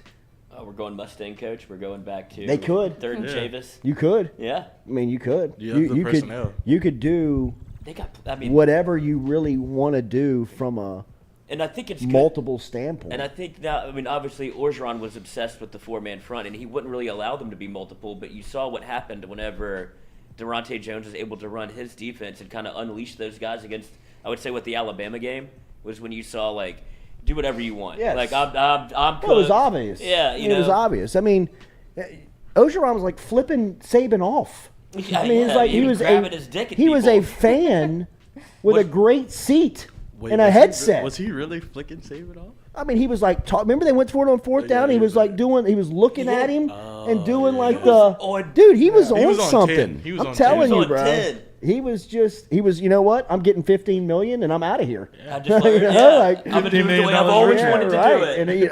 And Go for the for first time, it felt like he let these guys do their job. It felt like Jake Peace was calling the offense and Durante Jones was calling the defense. I mean, Mike Jones was out there. You're like, where the hell has this guy been? Oh, we have Mike Jones Jr. Did I say Savion Smith? I meant Savion Jones. Savion, yeah. But do you think that he regrets maybe not coaching, maybe not acting that way every game, but coaching that way? Like after the Alabama, he's like, I should have been. Like I know I'm done. Like I'm done, but like I could have been doing it this way the entire Since week time. one. And I wasted a hell of an opportunity. I don't know. I don't know if his personality would allow that. You know what I mean? I think that Burrow was such a strong personality and like he had such things in control, and really Joe Brady and Burrow had the offense so taken care of, and Aranda was so connected to that defense. He was so connected to the group that, I mean, it was probably almost like he knew, like, I'm going to get exposed. Yeah, like without Dave Aranda, without Burrow, without Brady, I'm going to have to, I mean, think before Brady what it was like, before Burrow. I mean, before Burrow, Joe Oliva was calling they were watching film special together. meetings because they were watching film together. I mean, it was... You're losing to Troy. You know, I mean, it was that type of stuff. So, I mean, I think he knew. You know, I mean, I think he knew. And that is moreover why people now look at LSU and they're like, oh, shit. You know, like Brian Kelly is pointed. He's business. He's not going to do it like organized. That. I mean, he even called out last year's team. You know what I mean? Like, he was like, if anybody saw that UCLA game, they were heavy-legged. Yeah. They were tired. He probably had to watch it. He's like, oh, God. Yeah, he's like that won't gonna look like that. That won't be us. Mm-mm. You know what I mean? That won't be what LSU looks like now. You know what I mean? My kids are fat. So, I mean, it's going to be fascinating. And then, you know, of course, you know, Lloyd brought it up, and it is the obvious and it is the easy, but it's the story. You know, I mean, you've got a legitimate quarterback competition, or at least there's one, it seems, on that position of who you're going to choose to be the starter. And, you know, for all intents and purposes, on the field, that starts today. You know, like this is day one of the quarterback competition, because Brian Kelly told you when he left spring. Now, you know, we've had our own theories of where he's been in this quarterback race, but the last day of spring, he said he's more confused leaving spring about that position than he was when it started. I think that was playing politics and letting everybody believe that they all had an equal shot to get the job in the offseason, in the summer, going into fall camp, so nobody transferred. So you could keep that room intact. And for a lot like what we said about Dennis Allen, passing some early tests with the way that he handled Matthew's situation and the way that he's been accepted by the veterans. I believe the same thing. I think Brian Kelly early on, that was a test for a head coach, no matter the experience, no matter how long you've been in the trade. And, Kelly's been doing it for 35 plus years. It's still something that he had to manage, navigate, and he got to opening day of training camp in the fall with all 4 quarterbacks intact. That's a win in itself. And I think that he probably knows who he feels most safe and comfortable with. He may not know who the guy is, who the starter is, but I think that he's got a real clear idea of who the leader is. And he knows, and to me, I think that he's even going to have to stretch this thing out through camp to make somebody believe that, hey, I got a shot, or I'm a bounce. I'm going to leave. And, not despite Kelly or LSU, just in college football of 2022, you can do that. And especially at that position. It's so rare to have 4 guys, and I guess, you put Walker Howard into the mix of 4 guys that you feel comfortable and confident with, that you can put out there and have a chance to win. 3 in Nussmeier, Brennan, and Daniels that have at least played at this level that gives you the idea that they can handle it. They won't freak out. If you step out there in front of 100,000 on national television under the lights of a big-time game, that you don't crack or crumble somebody. So, I think that, now the next part of the test would be how he manages this competition in camp. Does he name a starter after 2 weeks? Does he name a starter Thursday of game week? Does he not even tell you the week of the game who's going to be the starter, and you just show up on Sunday and find out who's going to take the first snap? Not that it matters of when we find out. I'm just talking about within the team. Because when the team finds out, that's when the ripple effect's going to happen. That they're either going to be able to keep the spot intact, or you're going to lose one because somebody's going to transfer preseason and go find a spot where they can be QB1. And that's my question. Do we know unequivocally what Jaden Daniels can and can't do? Is he able to transfer again, or is he... I think we can. Didn't we talk about that? Is Can he you stuck transfer here? again? Or can he hit the portal again? Does he have to sit out a year if he transfers again? I saw earlier this week that they were pushing back on the rule now. On the unlimited every transfer time portal? unlimited transfer. So I don't know if it's been ruled on yet, and that there's yet. anything that's set in place. I Even do know. without that I rule do know this though. It's probably pretty easy to get a waiver in 2022 from the NCAA. So if he really wanted to, he probably could. Right. I don't know if Tate he Martell's even, on line 1. Exactly. Yeah. I don't know how. I don't know how that would work officially. But it seems like, if you really wanted to make it happen, you can do it. They don't really care anymore. You can do it. Yeah. They don't. Do it. Because that would solve a lot of, that would make it very easy, right? That would make it your quarterback decision a little bit easier, as opposed to trying to keep everyone. You're like, well, he can't go anywhere, so I can name X the starter, and I still have a backup. Yeah. And so that's what it feels like. Nobody really, I guess, knows the answer. But if that were the case, then this conversation becomes much easier. Southern Eye Center of Baton Rouge brings you our poll question every day. Up on the polls right now, who you're most excited to see with the start of LSU fall camp. A couple of options there for you to vote on. Remember, go see Dr. Ann Shaw over at the Southern Eye Center on Jefferson Highway. If you're having vision problems, they can help you out immediately. Or if you need new sunglasses, they got great selections over there. High-quality brands, top-name brands over there. If you mention the show, you can save 25% on sunglasses selection over at Southern Eye Center of Baton Rouge. Great office on Jefferson Highway. Beautiful office over there. Stop in and check. Stewie remembers. Beautiful office. Yeah. Great personnel. Keep over getting there. your eyes checked. I noticed that. Haven't been back. He really wants contacts. Let's go film another spot. Step in this back room. Check out Southern Eye Center of Baton Rouge and on Jefferson Highway, and the poll every day is going to be there. Follow my finger. So that's not policy? your finger. Oh my God. So LSU football starts camp today. We will be out there, as we said. Make sure and follow us on social media at Culotta Show to keep up. NFL football tonight, the Hall of Fame game will be coming your way. 7 o'clock kickoff on NBC from Tom Benson Hall of Fame Stadium. It'll be the Las Vegas Raiders taking on the Jacksonville Jaguars. Doug Peterson starts his reign in Jacksonville. We were playing and talking about what's the bet. Our friends over at Caesar Sportsbook, as we mentioned to you.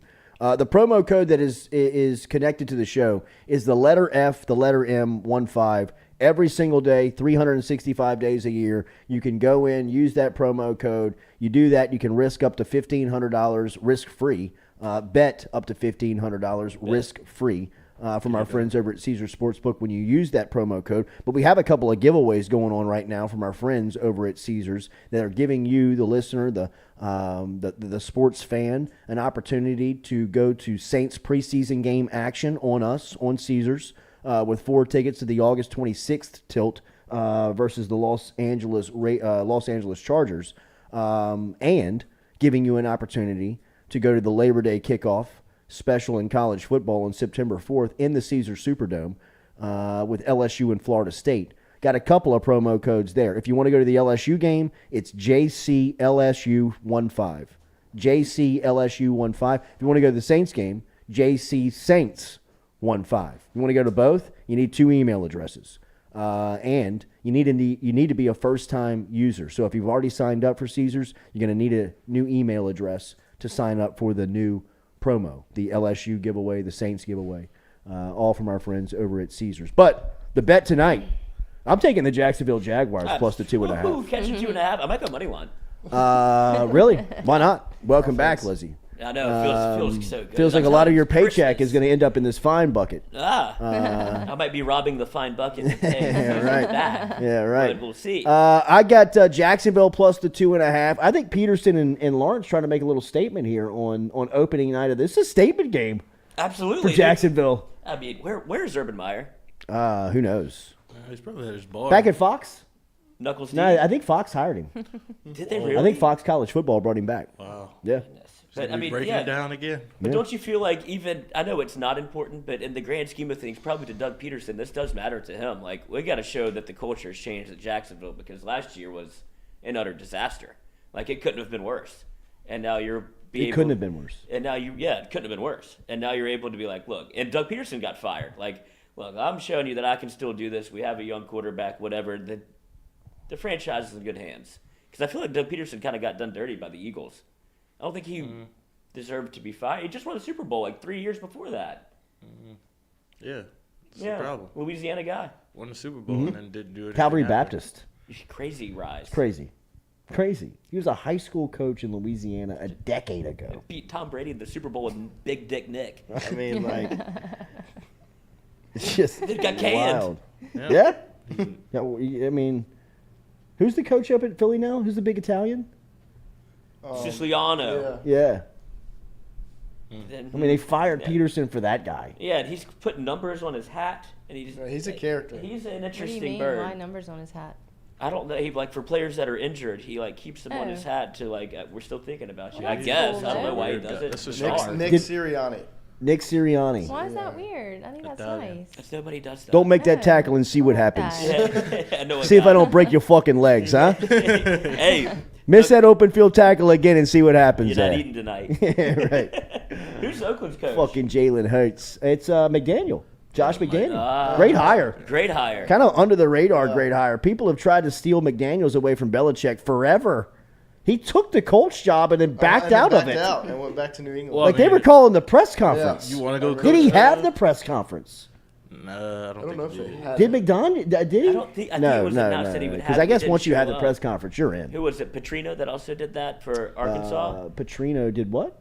Whenever he was announced with the Falcons, he just left. Yeah, no, he wrote them a letter. Yeah, and left on it his in desk. their lockers overnight, and pieced out, bro, and went to Arkansas, and then was calling the Hogs the next day in the press conference. Like, what a snake, bro! If you get Warwick Dunn and Todd McClure talking about Bobby Petrino,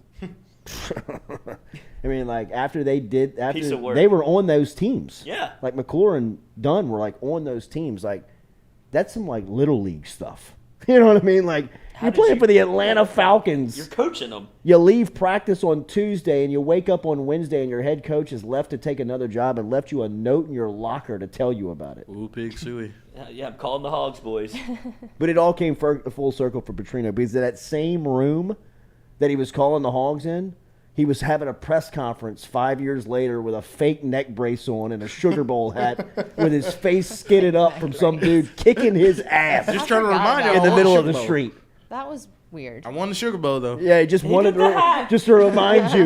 We went to the Sugar Bowl. Very successful. We did go to the Sugar Bowl. See this hat right there? Yeah. Sugar Bowl winners. Arkansas. I mean, remember where I got you now. I It's hard to mean, find Bobby Petrino. Dude had face scraped him on the cement. Oh, I mean, used his face as a vacuum cleaner, it looked like. Can I write a letter? No, you gotta. No, Bob. No, Bob. Give me that neck brace. Yeah, right. You're gonna be at Louisville. Lucky you. I'd love to talk to him. Is he still in Louisville? They ran him there. He's at like some Division III. Oh yeah, their coach is like Scatterfield or something like that, Mm-hmm. right? Satterfield? Yeah, Scott Satterfield, I think. But yeah, bro, that was a crazy time. He's at Coach Lamar though. Missouri State. Really? Plays Arkansas this year. Yeah. On Arkansas schedule. Going back home. He should ride his motorcycle to the game. There's gonna be somebody Show up in the Sugar Bowl Somebody hat. in the stands. Somebody in the stands is gonna have the neck brace. Oh, no doubt about it. And college football No is doubt back. about it. Yes. Maybe these kids are too young. To Absolutely. Know about that. Is game day gonna be there? I mean, it was like it was like Wade showing up to VCU and all the feds, all the students were in the. That was great. Unbelievable. Yes, That and was he great. loved it. Yeah, he loved it. I think he took a picture with him. 30-7 last year. What? Bobby He was Petrino. he was at Missouri State last year. 2020. So that's his record through. What is it? 13-7. It's Yeah. not a bad coach. No, man. Just a weird guy. It's coached non-debatable whether or not he's a good football coach. If he wasn't a good football coach, he wouldn't still be getting jobs. Right. Like, I mean, that's the rub to him is that he's such a dick and he's such an unlikable guy. Like, that has always been Bobby Petrino. Remember is that him and Les he Miles? Was, yes. What did they He do? was such. They flipped each other off. Yeah, he was so unlikable. Why? Because He was- Tyrann Mathieu was running it up. Because He was they're just both perverts. Yeah, he was just a dick. Yeah. You know, but Raging look, pervs. man. That's my blonde. I like her too. Hands off. But there were a lot of tales about like when coaches got popped, like when Petrino got popped running around with his mistress and he lost his job over it. Like Miles was like asking around, like, you can lose your job over something like that? You know, like, yeah, people are like, well, yeah, you friggin' moron. I mean, if you're banging the volleyball coach like Petrino is, I mean, you're going to get in trouble. It's like when Chris D'Elia found out that people could save Snapchats. And he's like, wait, what? Yeah. And like, he's doing it live all day. He's like, oh, no. Right. You should end this one early. Right. I mean, Petrino he's got to be one of the most unlikable sports figures in the last half century. 100%.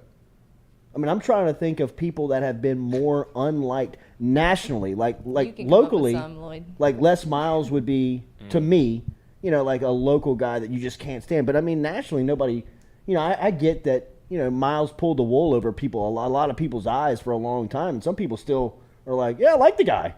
Yeah. He ate grass and wore his hat weird, like Family man. Great guy. Yeah, great commercial. Rick Idiots. Pitino. Yeah. Petrino versus Pitino. You hate a lot of coaches. Hugh Freeze? though. Golly, Coach K. dude, think about this. No, At Coach one K, point, there you go. the University of Louisville had Patino and Petrino Petrino. on the campus together, bro. I just want to win. I mean, we will sell our soul to the Kevin devil Ware, get back out himself. there. I mean, Pitino, get out of there. 6 seconds or Patino, less. Petrino. Who else? Who's a villain in sports that has been widely hated? Like someone was Johnny Manziel.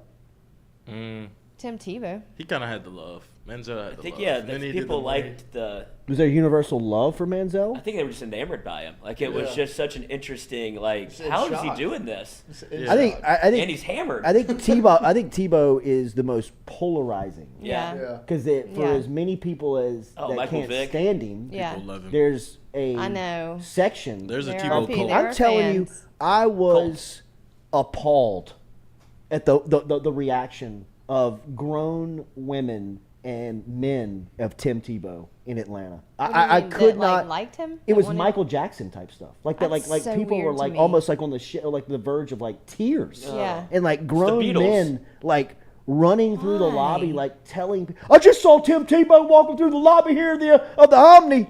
I'm like, I mean, I love Tim Tebow. Tim over here. I mean, Why? people let him Just- circumcise their kids. Wait, This what? is What do you mean? Brian Bosworth. He used to That's go the on most mission hated work. ever. The boss. see, I love okay. the Boz. Yeah, I like the boss too. I love the Boz. But Like, I get- mean, it was his stance against the NCAA, probably. yeah, but see, Yeah. like that would be Manziel. Mm-hmm. Like to me, Manziel would be the same person. If you hated the Boz, you probably hated Johnny Football. And to me, I loved them both. Yeah, You know what I mean? They Yeah, were I kind don't of like hate an Manziel. FU to the establishment. I guess Cam was probably the most controversial. Same reason, though. Yeah. Same reason. Same reason. Give me somebody like Petrino that it didn't matter what sector Petrino worked in, you hated him. You know what I mean? Like, if he was your high school coach, your college coach, or your NFL coach, everybody couldn't stand the prick. You know what I mean? Like, But he wins. Yeah, but he won. That's Yeah. right. You know what I mean? He gave you a chance because he was just. What about Bobby Knight? He's universally Bobby hated. Knight would be a good one. Yeah. Bobby Knight would be a great one. He's probably top. I would probably Number put one. Bobby Knight Yeah. over Bobby Yeah. Petrino. I mean, you want to talk about a guy who just had no idea how to adapt. I mean, the 30 for 30 on Knight, Yeah. if you've ever He's an seen it, insane is person. It's disgusting. Yeah. Yeah. awful. It's disgusting. Yeah. I mean, like, really and truly, the fact that old man didn't get his ass kicked by somebody's dad or by just an assistant coach Yeah. or just by a referee or just some young and respectful Yeah. human being because of the way that he felt like he could. I mean, like, the reason why he got fired in Indiana is so old man, old, like, he grabbed a kid by the arm in the student union because the kid said walking past him, like, "Good job, Knight," or something like something like that. It's Coach and the Knight. fact he didn't call him Coach Knight, like, you just lost your job, you idiot. I know. You that's so dumbass. stupid. Dude, You know, just like do it. you just lost. You just lost your whole gig. Yeah, Woody Hayes. I mean, the same thing. Woody Hayes, same thing. You know, but that stuff was so old school. You know, like Bobby Knight couldn't get out of the old school mentality. I mean, a lot of people say Tom Krzyzewski was like that early on because he came from Bobby Knight. Bobby Knight coached him at the was it Army Yeah, or West was it West Point? Yeah, it was at West Point. He coached Krzyzewski at West Point. So I mean, Krzyzewski didn't know any difference. He talked to his players like they were beneath him for, over a decade, 15 years, to where it got to a point where, people were like, I don't know if He's trying to I want to coach go he's here. trying to I don't coach know if other I teams. And then when, like the one and done came in, he changed his way. He changed his approach, which I credit him. Just like I credit Nick Saban for hiring Lane Kiffin and changing his approach. I mean, Saban at LSU, that clip of him in Muschamp, lighting people up, that's how he was all the time. There is so many people in this town that will tell you they tried to help Saban out while he was here and just He didn't get it. adapting to the, like, bro, you're in the South now. You don't have to worry about all that stuff. Like, all that stuff that you're worried about, People nobody wanna really like you. gives a damn down here about that Yeah. stuff. As long as you're winning football games and you're getting recruits, you can do anything you want. You know what I mean? Like, you can do anything you want. Look at Here's that. my wife. Take it for a week. You know what I mean? Like, do what you want. I mean, it's but he just couldn't. Here's my wife. He couldn't let it go. Right. He couldn't. He was constantly in. I'm going to fire the secretary if she doesn't pick up the phone after the first ring. Right. Right. Which is get you to 7, 8 championships wherever he is now. But there was a lot of people early on when he didn't have any championships, and he was telling you to pick up the trash off the floor and not moving until you did, saying, "Who is this guy? Like, who are you?"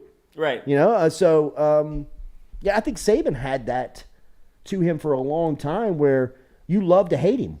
Lane Kiffin could be on that list too. See, he's polarizing to me. I love Lane Kiffin. But a lot of people hate him. Yeah, but Yeah. it's like Tebow. Yeah. You know what I mean? For as many people as you find that hate him, there's as many people that are obsessed with him. Yeah. And I think for as many people as that hate Kiffin, and that's probably just like the Tennessee crowd, the Mississippi State crowd. Mm-hmm. You know what I mean? Like, I get why you hate him. Yeah. He's a rival to you. I guess.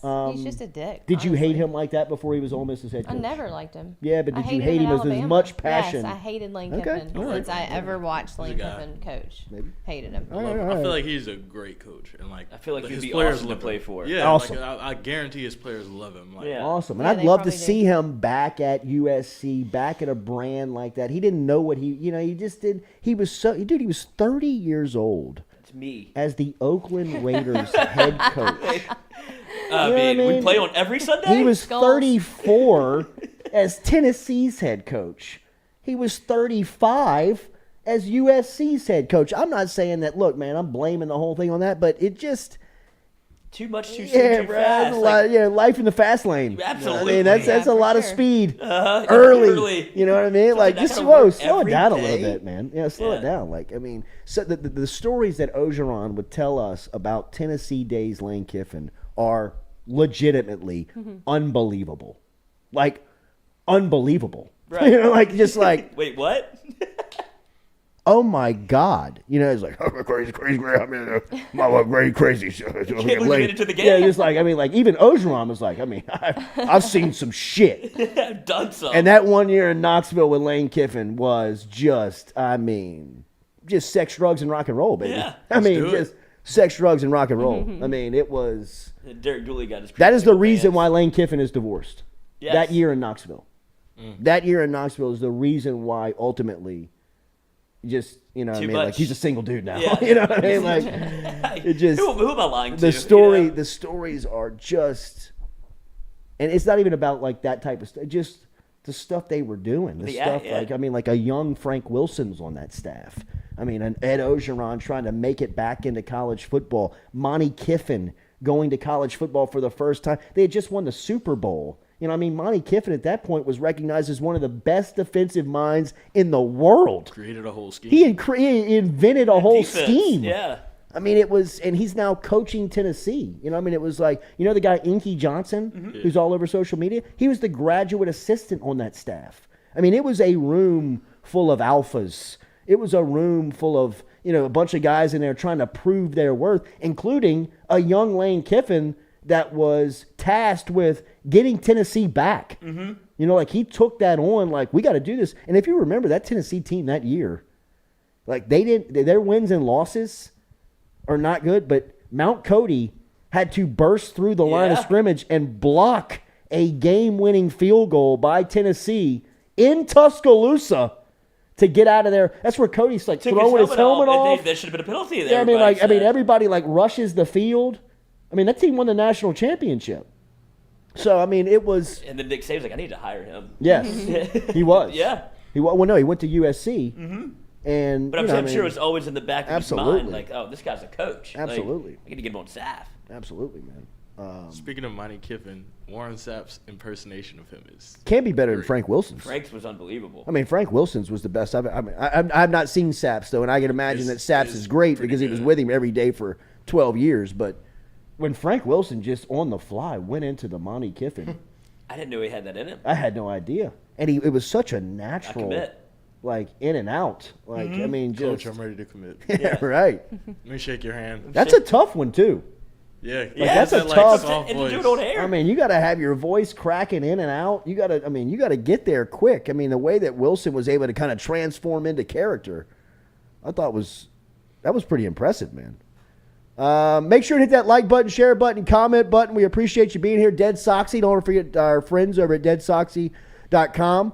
You see the sock drawer here. Great selections of custom-made socks, all LSU themed. You can pick up any college theme over there at deadsoxy.com. But if you use the promo code Jordy, is it Jordy? Just Jordy. Just Jordy. Yeah, I was about to say just Not Jordy. just Jordy, but Jordy. Just Jordy. Put that one in.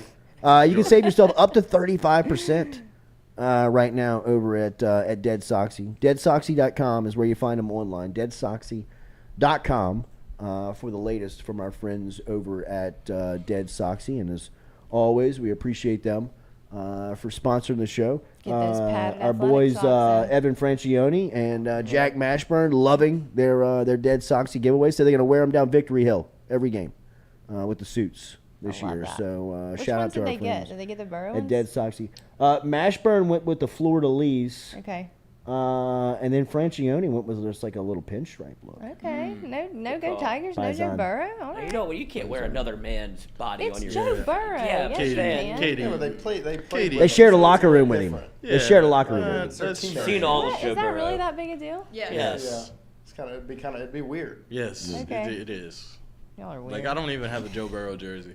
No. Well, I don't think he would have a Joe Burrow. Me and Joe jersey. Burrow are I'm the just talking same about a age, sock. like, with not like getting a his jersey. Image of the So guy. Stewie, you're at the line. You're at the end of the line. Yeah, you are. Jersey day. If you have now started to become older or the age of the player, jersey you're yeah. wearing, it's over. Good. That's why I don't have one. It's over. But I want one because Right. I want a big. I mean, you can still get away with some cool jerseys. Like you could still wear Jam. You could still wear Jets. How old are you? 25. How old are they? Oh, Burrow's 25. Okay. Me and Burrow are the same Okay. class. Okay. I think Jets is actually a little younger. Jamar's probably a little younger. Yeah. A little younger. It's a tough time in life. When you're That's like, why I just go with the old well, schools. Yeah, well, it just makes you realize, like, what am I actually cheering for? I mean, if you really want to show your age, I guess the game would be, what's the last jersey you wore guilt-free? Mine would have been Right. like Kevin Falk. Kirby Puckett. What a great one. I have a Burrow I wore jersey it, and like, I have every no day. What a shame. great one. Yeah, that's It's a different, though. Burrow You with wanna the have sex with EAUX them. at the end. Yeah. And I don't mean, and I I don't, do too. But I don't mean to make this a sexist conversation because it's not. But females can get away with jerseys for a long time. Yeah. You can wear a jersey For a long 40, time. right? Yeah. For a long time. That's It looks the it looks Alabama different on y'all. uniform. Yeah. Right? And it's made to fit differently. Right. The baggy oversized jersey on the dude screams douche. Yeah. It's Yeah. weird. With the Right? jean shorts. The cargo V-cut pants. tight jersey fit on the chick. I'm asking for a number at the game back in the day. But see, they do the big jersey. Right? Huh? They do like the big jersey Yeah. now. They can pull that off too, though. Right. For They the can pull first that game off, of the too. season last year, me and like a bunch of my friends, we all wore jerseys like Burrow, Fournette, Beckham, Mathieu. What a pack. Put them all on a team. What a pack. Yeah. Hello, We ladies. all wore oversized Yo, Booger, jerseys. let me holler at you. Step over here, actually. Absolutely. I have a room for you. I'm peeing right You now. can wear big ones like as a dress. You don't even know it. Yeah, that's what we did. That's We the wore like move. biker shorts underneath. Yeah. Yeah. I'm peeing right now, though. You know what's crazy? I'm taking a leak right now. Right now.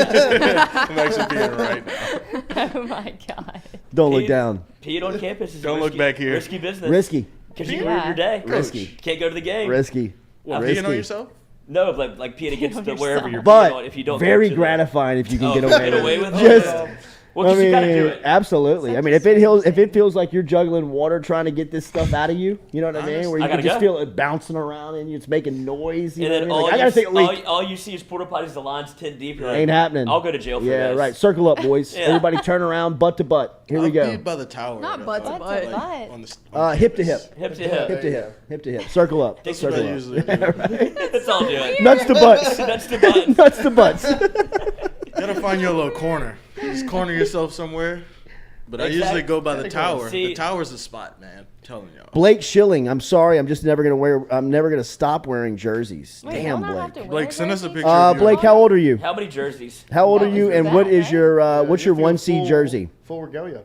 Mikey's jersey. That's the one. Yeah. Full regalia. Full regalia. Forgot about the bet. Did you forget about the I did bet? not forget about the bet. I was just reminded about the bet that we've got to get on that. Yeah, we do. Yeah, we got to get on that. We Get you do. some baseball pants. What day's the I Mississippi think it State was game? just the jersey, right? No. You're going You for asked if you could regalia. move the date because you Sophie had couldn't to go to follow camp. through. Hey, look, man. I had to take my I'm child not. to September camp. 17th. I don't remember the excuse, I nor do I remember. care. I just remember you couldn't go. I remember the excuse. There's no way I was missing negotiating your way out of paying the bet the first time was that you would go full uniform for the football that. I game. thought we decided if you helmet lost, pads? you wear a Dak jersey. If I lost, I wear Mikey's jersey. Right. We but did, then initially. We doubled down. Initially. There was another bet. Well, We Yeah, did. You did double down. We have the clips, did. Katie. But then when we got out of that, when I missed for camp, didn't we evidence then is decide? there. Okay, Don't look at me through your squinted eyes trying to remember. trying to pull Yeah, out. right. No, I don't remember any of this. I just I just remember us talking about you wearing a full baseball uniform to the LSU football game. Okay. I thought we talked about doing that, That in would be great. Starkville, and then I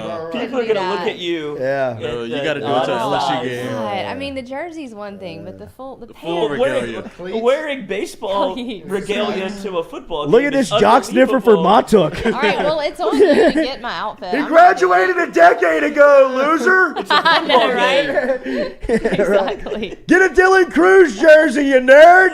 Yeah. Well, why are you wearing this to a football game? Like, are you Right. confused? Like, you need I'm help. gonna have to say I Tommy lost the Tank's bet. jersey or Dylan Cruz? Cruz. No I'm doubt. going Cruz. No doubt. He's got a bit. No disrespect. I'm sorry, Yeah. Dylan. I'm sorry. I just Well, wanted it's to up to you to get my outfit together because I'm not doing it. we're gonna have to break that, pull that case of Montauk emergency. out. Yeah, right. Do it Saturday morning. Give me the axe. I'm We'll sure figure Mike it would out. appreciate that. He's got another jersey somewhere, right? Paul Ream, total douche move. The guy who wears jerseys with eye black. Not the eye black. I don't even know that guy. I've never met that guy. I've never met that guy. I've never met him. I feel like there's one. No. You see I him. mean, I obviously, don't know a personally. Paul knows him. Yeah. Paul knows a him. grown adult. But I'm just saying, where are they? He's got the eye black on and the beads. And Oh you're just my like, God! What about the eye black and the gloves guy? That's all of these people with the team shoes, and it's See, like, people don't do that anymore. Oh. With eye block Katie. to a game with eye block Yes, when you're Katie. not playing Yes. in the grown game. men. Girl. men. Oh, You'd be I surprised. don't 40 feel and like I've 50-year-old ever noticed men. that. I did that in high school, but like War for the paint. student That's, section. yeah, that's different. That's Like fine. we do the hoe That's dog. That's fine. Yeah, It's for you fine. in high It's school, different. you want Fine. 45 Bree, you with can 3 still kids. get away Yeah, with it's it. different. Yeah, you're drinking You can still get Red away Bull with and it. vodka. You can still get away with it. I don't think I've seen But there people is doing that. definitely There's there's definitely a crowd that shows up to a party with eye black on, and you're like, yo, bro, But at the what's game- going on, at the man? actual game- Yes, Katie. You've got Katie, black on your Go to face. a game and just be very observant gonna of have to. everything walk you see around and around just Like, you. look I've at all never the baseball noticed uniform. that. People watching Like is the little best. kids, but I've never noticed a grown Full adult with eye adults. black on. I'll have to really look. Watch tonight. You'll see grown men with Oh, absolutely. all I sorts mean, of I go to Absolutely. every guard. game. Oh, yeah. Watch the Hall of Fame induction speeches over the weekend when they scan the crowd there for the people that have loaded up their van, loaded up their car with their family, and gone on a summer vacation to Canton, Ohio, You're gonna love to it. watch their Jesus, favorite Canton. player of their generation get inducted to the Hall of Fame and watch their 9-minute speech that the NFL has capped them to one stage. And while they're speaking, they'll probably have tears flowing down their face as they wear their jersey, screwing up their eye black. That's so weird. Katie, I'm telling you, it's a strange crowd I mean, out there. I've just never noticed the eye black. The craziest part is it is Blake Schilling, 36 years old. Falk, Perilou, Honey Badger, Fournette, Burrow. Tough look. Those are his jerseys. great picks though. Great pick. Great Perilou. pick. Easy. Come off that bong, Stewie. Come up for air, son. Easy, It's not a competition. It is. If there's one jersey that you could get away with now with wearing, which one would it be? I mean, Perilou was a strong pick. That's a yeah, great that's pick. a good pick. one. That's a great pick. I think Billy Cannon would be iconic. Ooh, that's a good one. That would be. Yeah, no. It's a nice throwback, though. It is. Yeah. A little on the nose. Perilou would be great. Ja Eugene would be great. Just people that everyone's like, ooh, yeah, he was You a know player what? I'm here. gonna go like, off the gate.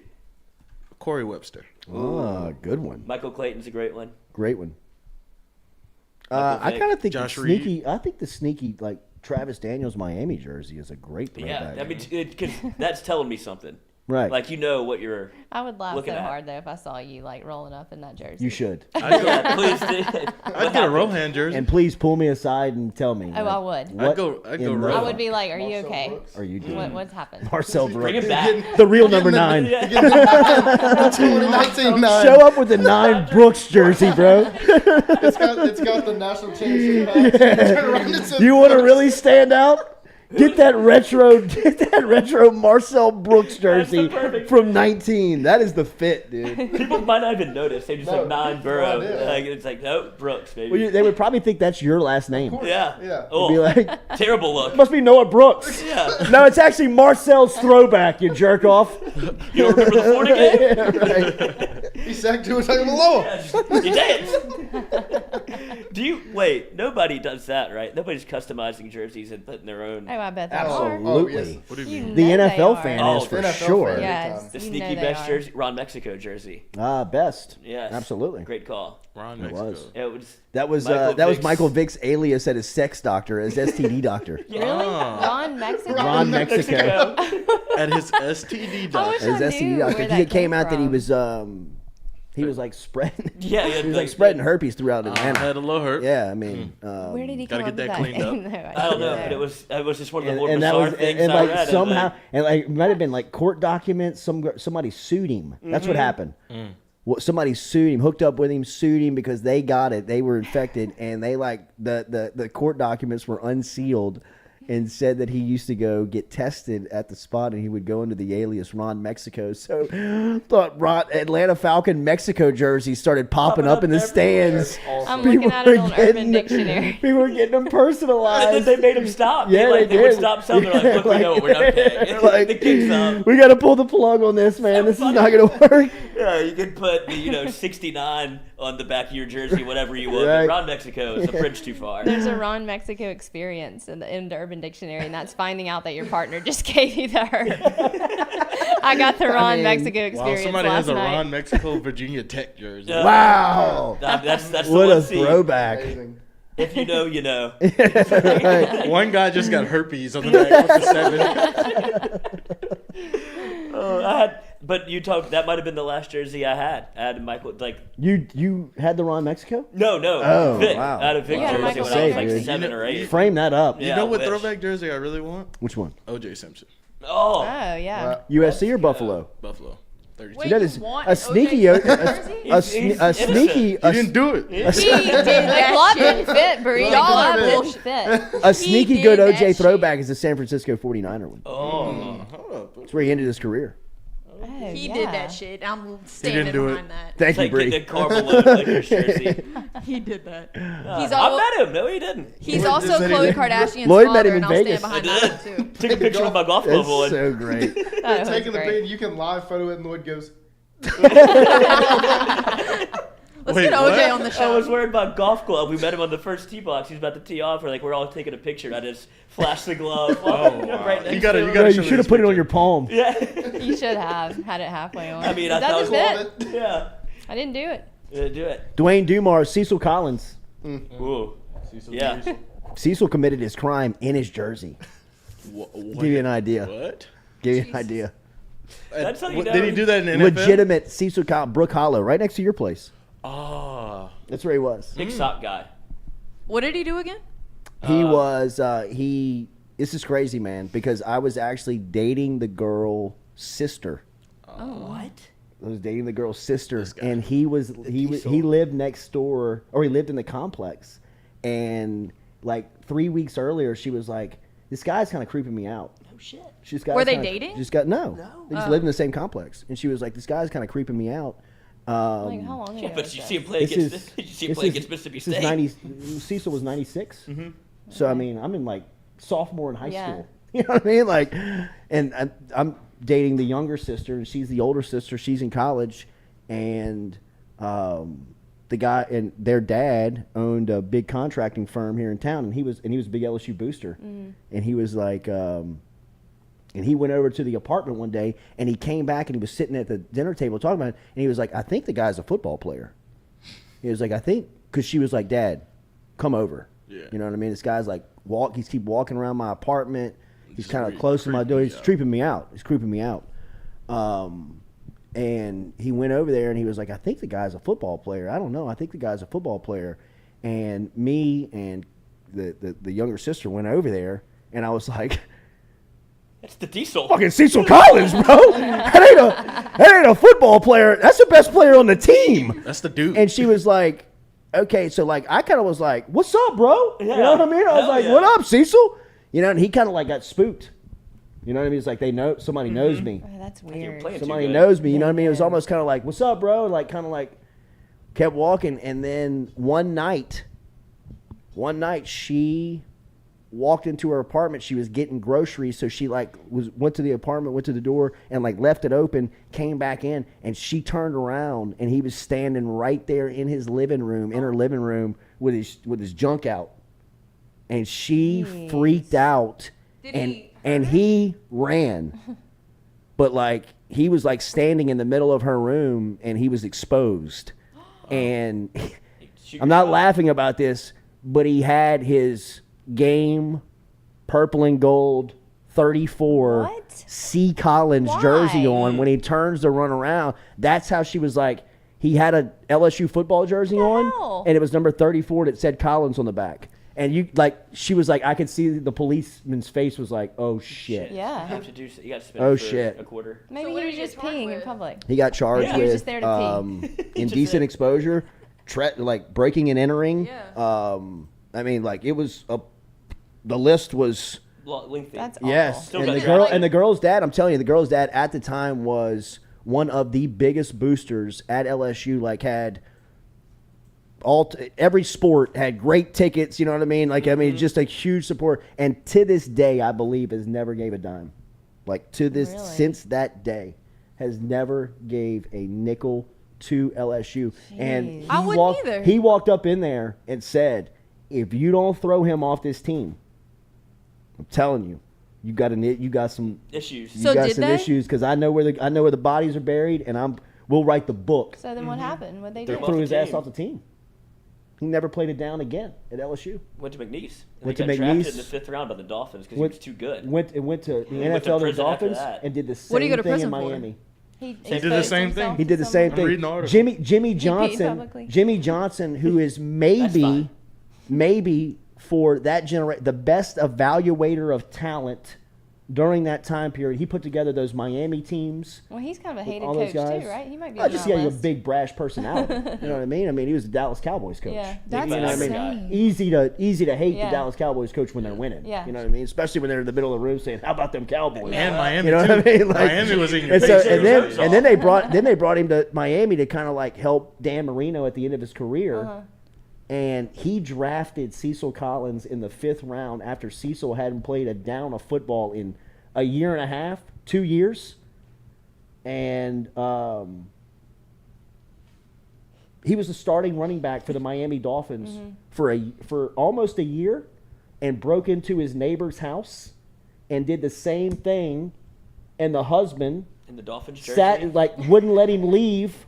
And called the cops, got arrested right there, went to jail for 15 years. 15 years. Because he was a Good. criminal in the state of Louisiana. Good. And he broke his Parole, I he guess. broke his parole. So he literally just went into the house and exposed he didn't himself do anything. again. Katie, Very he odd. is It is quoted, odd. It was he is odd. quoted saying, "I have no regrets, no grudges, none of that." Really? He says he doesn't remember doing it. That has to be. He had to been on something, Yeah, Might have or been it's a like a sleepwalker. mental illness. Like something's wrong. No one Yeah. just does that. No, Right. he Might have been a has sleepwalker. He's got some Yeah, it was he's a got night some terror. issues. And I think he has come out and recognized, and Rohan's going to have him on the show. Yeah. Oh my god. Him and Ro played together. Bree's like, I'm out. Yeah, I'm not gonna be here. Rohan's going to have him on the show from a video standpoint. Like, he went to jail for 15 years. I mean, I'm kinda glad so he couldn't hurt look, anybody else. He paid his debt to society, and he was served justice. I mean, What does he like do from now? a justice standpoint. I believe he works within the correction system. Oh, really? I believe in Dallas. He lives. Is he going to talk about he this lives in on Dallas. Rose I'd imagine Show? he will. Yeah, I mean, it's a Wow. part of his story. Yeah. And especially when he's in Baton Rouge and around LSU, he is, along with Ryan Perrilloux, the greatest what if in LSU history. Yeah.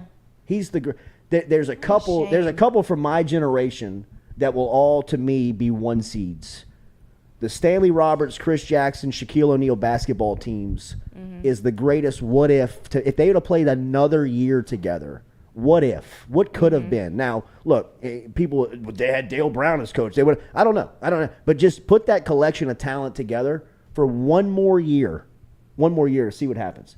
Ryan Perrilloux is a humongous what if in LSU sports history, especially when you talk about that 2008 football team that had a really good defense. They had playmakers everywhere. They just didn't have a quarterback. And if they'd have had Perrilloux, they'd have been a contender. They'd have been a championship contending team. He was going to be so good. And then I think the one that probably is the most recognized and the one that the most people could probably get behind has to be Cecil Collins because of a lot like Perrilloux, the brief picture you had of him, he was so great. He was so like, good God, this kid is going to be so amazing. Cecil Collins, when you saw him, he was already bona fide great. But did the fans turn on him after the incident? After he was kicked off? Like, At the time, they probably turned on the program for throwing him off because they wanted to win. LSU didn't turn on him. Yeah. I'm looking at a picture of him and Barnett from the Citrus He ran Bowl. for 230 yards against Auburn. Yeah, no, look, Shoes came look, off. man, they've patched up a lot of, a lot of the bad. I don't even know if it's bad blood, but it's just a lot of the clean bad up. vibes. did they like on wipe that. him from record books or anything? Oh, no. Like that? No. No. They didn't, but they did to Darius Geis, I and the know, reason that's what I why was they wondering. argue and the first argument that the Geis supporters make is that Cecil I Collins is bet. still in the book, Yeah. and I agree. But I agree. I mean, Cecil Collins didn't actually harm anybody. He was Agreed, just being but weird. when you start getting into the red tape of they did this, they did that. Yeah. Hey man, you want to start going down every name in that book? Yeah, you know what I mean. Exactly. Every Game name that in that nobody wants to book play. got a little shade to him somewhere. Billy Cannon Maybe went to prison. Yeah, right, exactly, Right. So it's exactly. And look, never will I ever take up or apologize for or let go what Geis is being accused of. That was wrong, and it's disgusting, and he should be punished for it if it's all true. But it doesn't take away what he did at LSU when he was playing football. Mm-hmm. We saw it. It does. We So witnessed it. erasing him from the record books only really, to me, makes me talk about him more. And if you're trying to disassociate yourself with a player from a university and a program, to me, the fastest way to do that is take away Reggie Bush's Heisman and see what people say about Reggie Bush now every time they talk about him. All they talk about is how he was screwed by USC in the NCAA. So now it brings more of a black eye onto the program than the initial charge evidently did, right? From Geis's standpoint, now every time you talk about Geis in the history of LSU football, you're going to talk about this stuff. When if you just put him in the record book and recognize what he did while he was here, 10, 15 years from now, generation will be saying, oh, this guy must have been pretty good. Mm-hmm. Rather than their aunts and uncles saying, yeah, this guy doesn't exist because he did this, but really he was a stud. He actually broke the rushing record. Him and Leonard Fournette were like bouting back and forth For the rushing on the rushing record, like each week going back and forth. That's how good he was while he was at LSU. He screwed up. He was a dumbass off the field. He made stupid choices that cost himself his future. But while he was at LSU, kid could ball. And taking those things away from record books, I think it does more harm of PR to the place that's trying to protect themselves than it actually does good. Mm-hmm. You know what I mean? Like it brings more attention to the subject and the matter. Kind of like suspending Odell for 2 years for Yeah. slapping a cop's ass. It's Yeah, whatever. We want I a mean- natty. Sorry. He was happy too. Tell that cop to move his ass. I'm sure the cop was like, hell yeah, Odell slapped my ass. Like, Yeah, at first go he was home to like, your wife, tell like, the you know what story. happened to me. Yeah, Odell got me. Smacked me. Yeah, Odell I liked got it. me. Like, yeah, Odell was on one Yeah. that night. Probably 10. No. We'll be all right. Gerald Jr., Vince Young should have won the Heisman that year. Maybe an Oh, unpopular well. take. No. No. Bush's sophomore year was better. Yeah, they got into the legacy thing of Mhm. it was like a make good almost because Mhm. then they give it to Matt Leinart the year before because they thought he was leaving, and Yeah. then Matt Leinart decided to stay. And it's That's like, what oh shit, happened. we should have given it to Reggie. That's exactly what happened. And then Reggie, That's it exactly didn't what matter. You could pick Reggie any year. He's a stud. Cordell Music, what if Tyrann Mathieu never got kicked off the team? A great what if. Yeah. A great what if. And a Jamarcus staying his senior year. I don't know if you can do that because they won the Natty. That's what I'm saying. Do you think they do or not? Like it feels like Matt Flynn was kind of The right guy. the right choice at the right time. But Yeah. I know that sounds stupid No, because I know what you Jamarcus mean. was so I know what you talented. mean, yeah. But it just fit what they were trying to do more. Mm-hmm. All right, have a great day. Make sure to hit that like button, share button, comment button. Speaking of Row, Where My Dog's At tonight, 6 o'clock right here on the Where My Dog's At YouTube channel. Make sure you're following there. Keep up. Tomorrow's Mic'd Up will originate from Uncle Earl's from 4:30 to 6, and we'll be back with you for our Foodie Friday segment tomorrow morning at 7 a.m. Have a great Thursday. Stay safe out there. Go Chevrolet drives and powers us every day. Bring Pearloo back.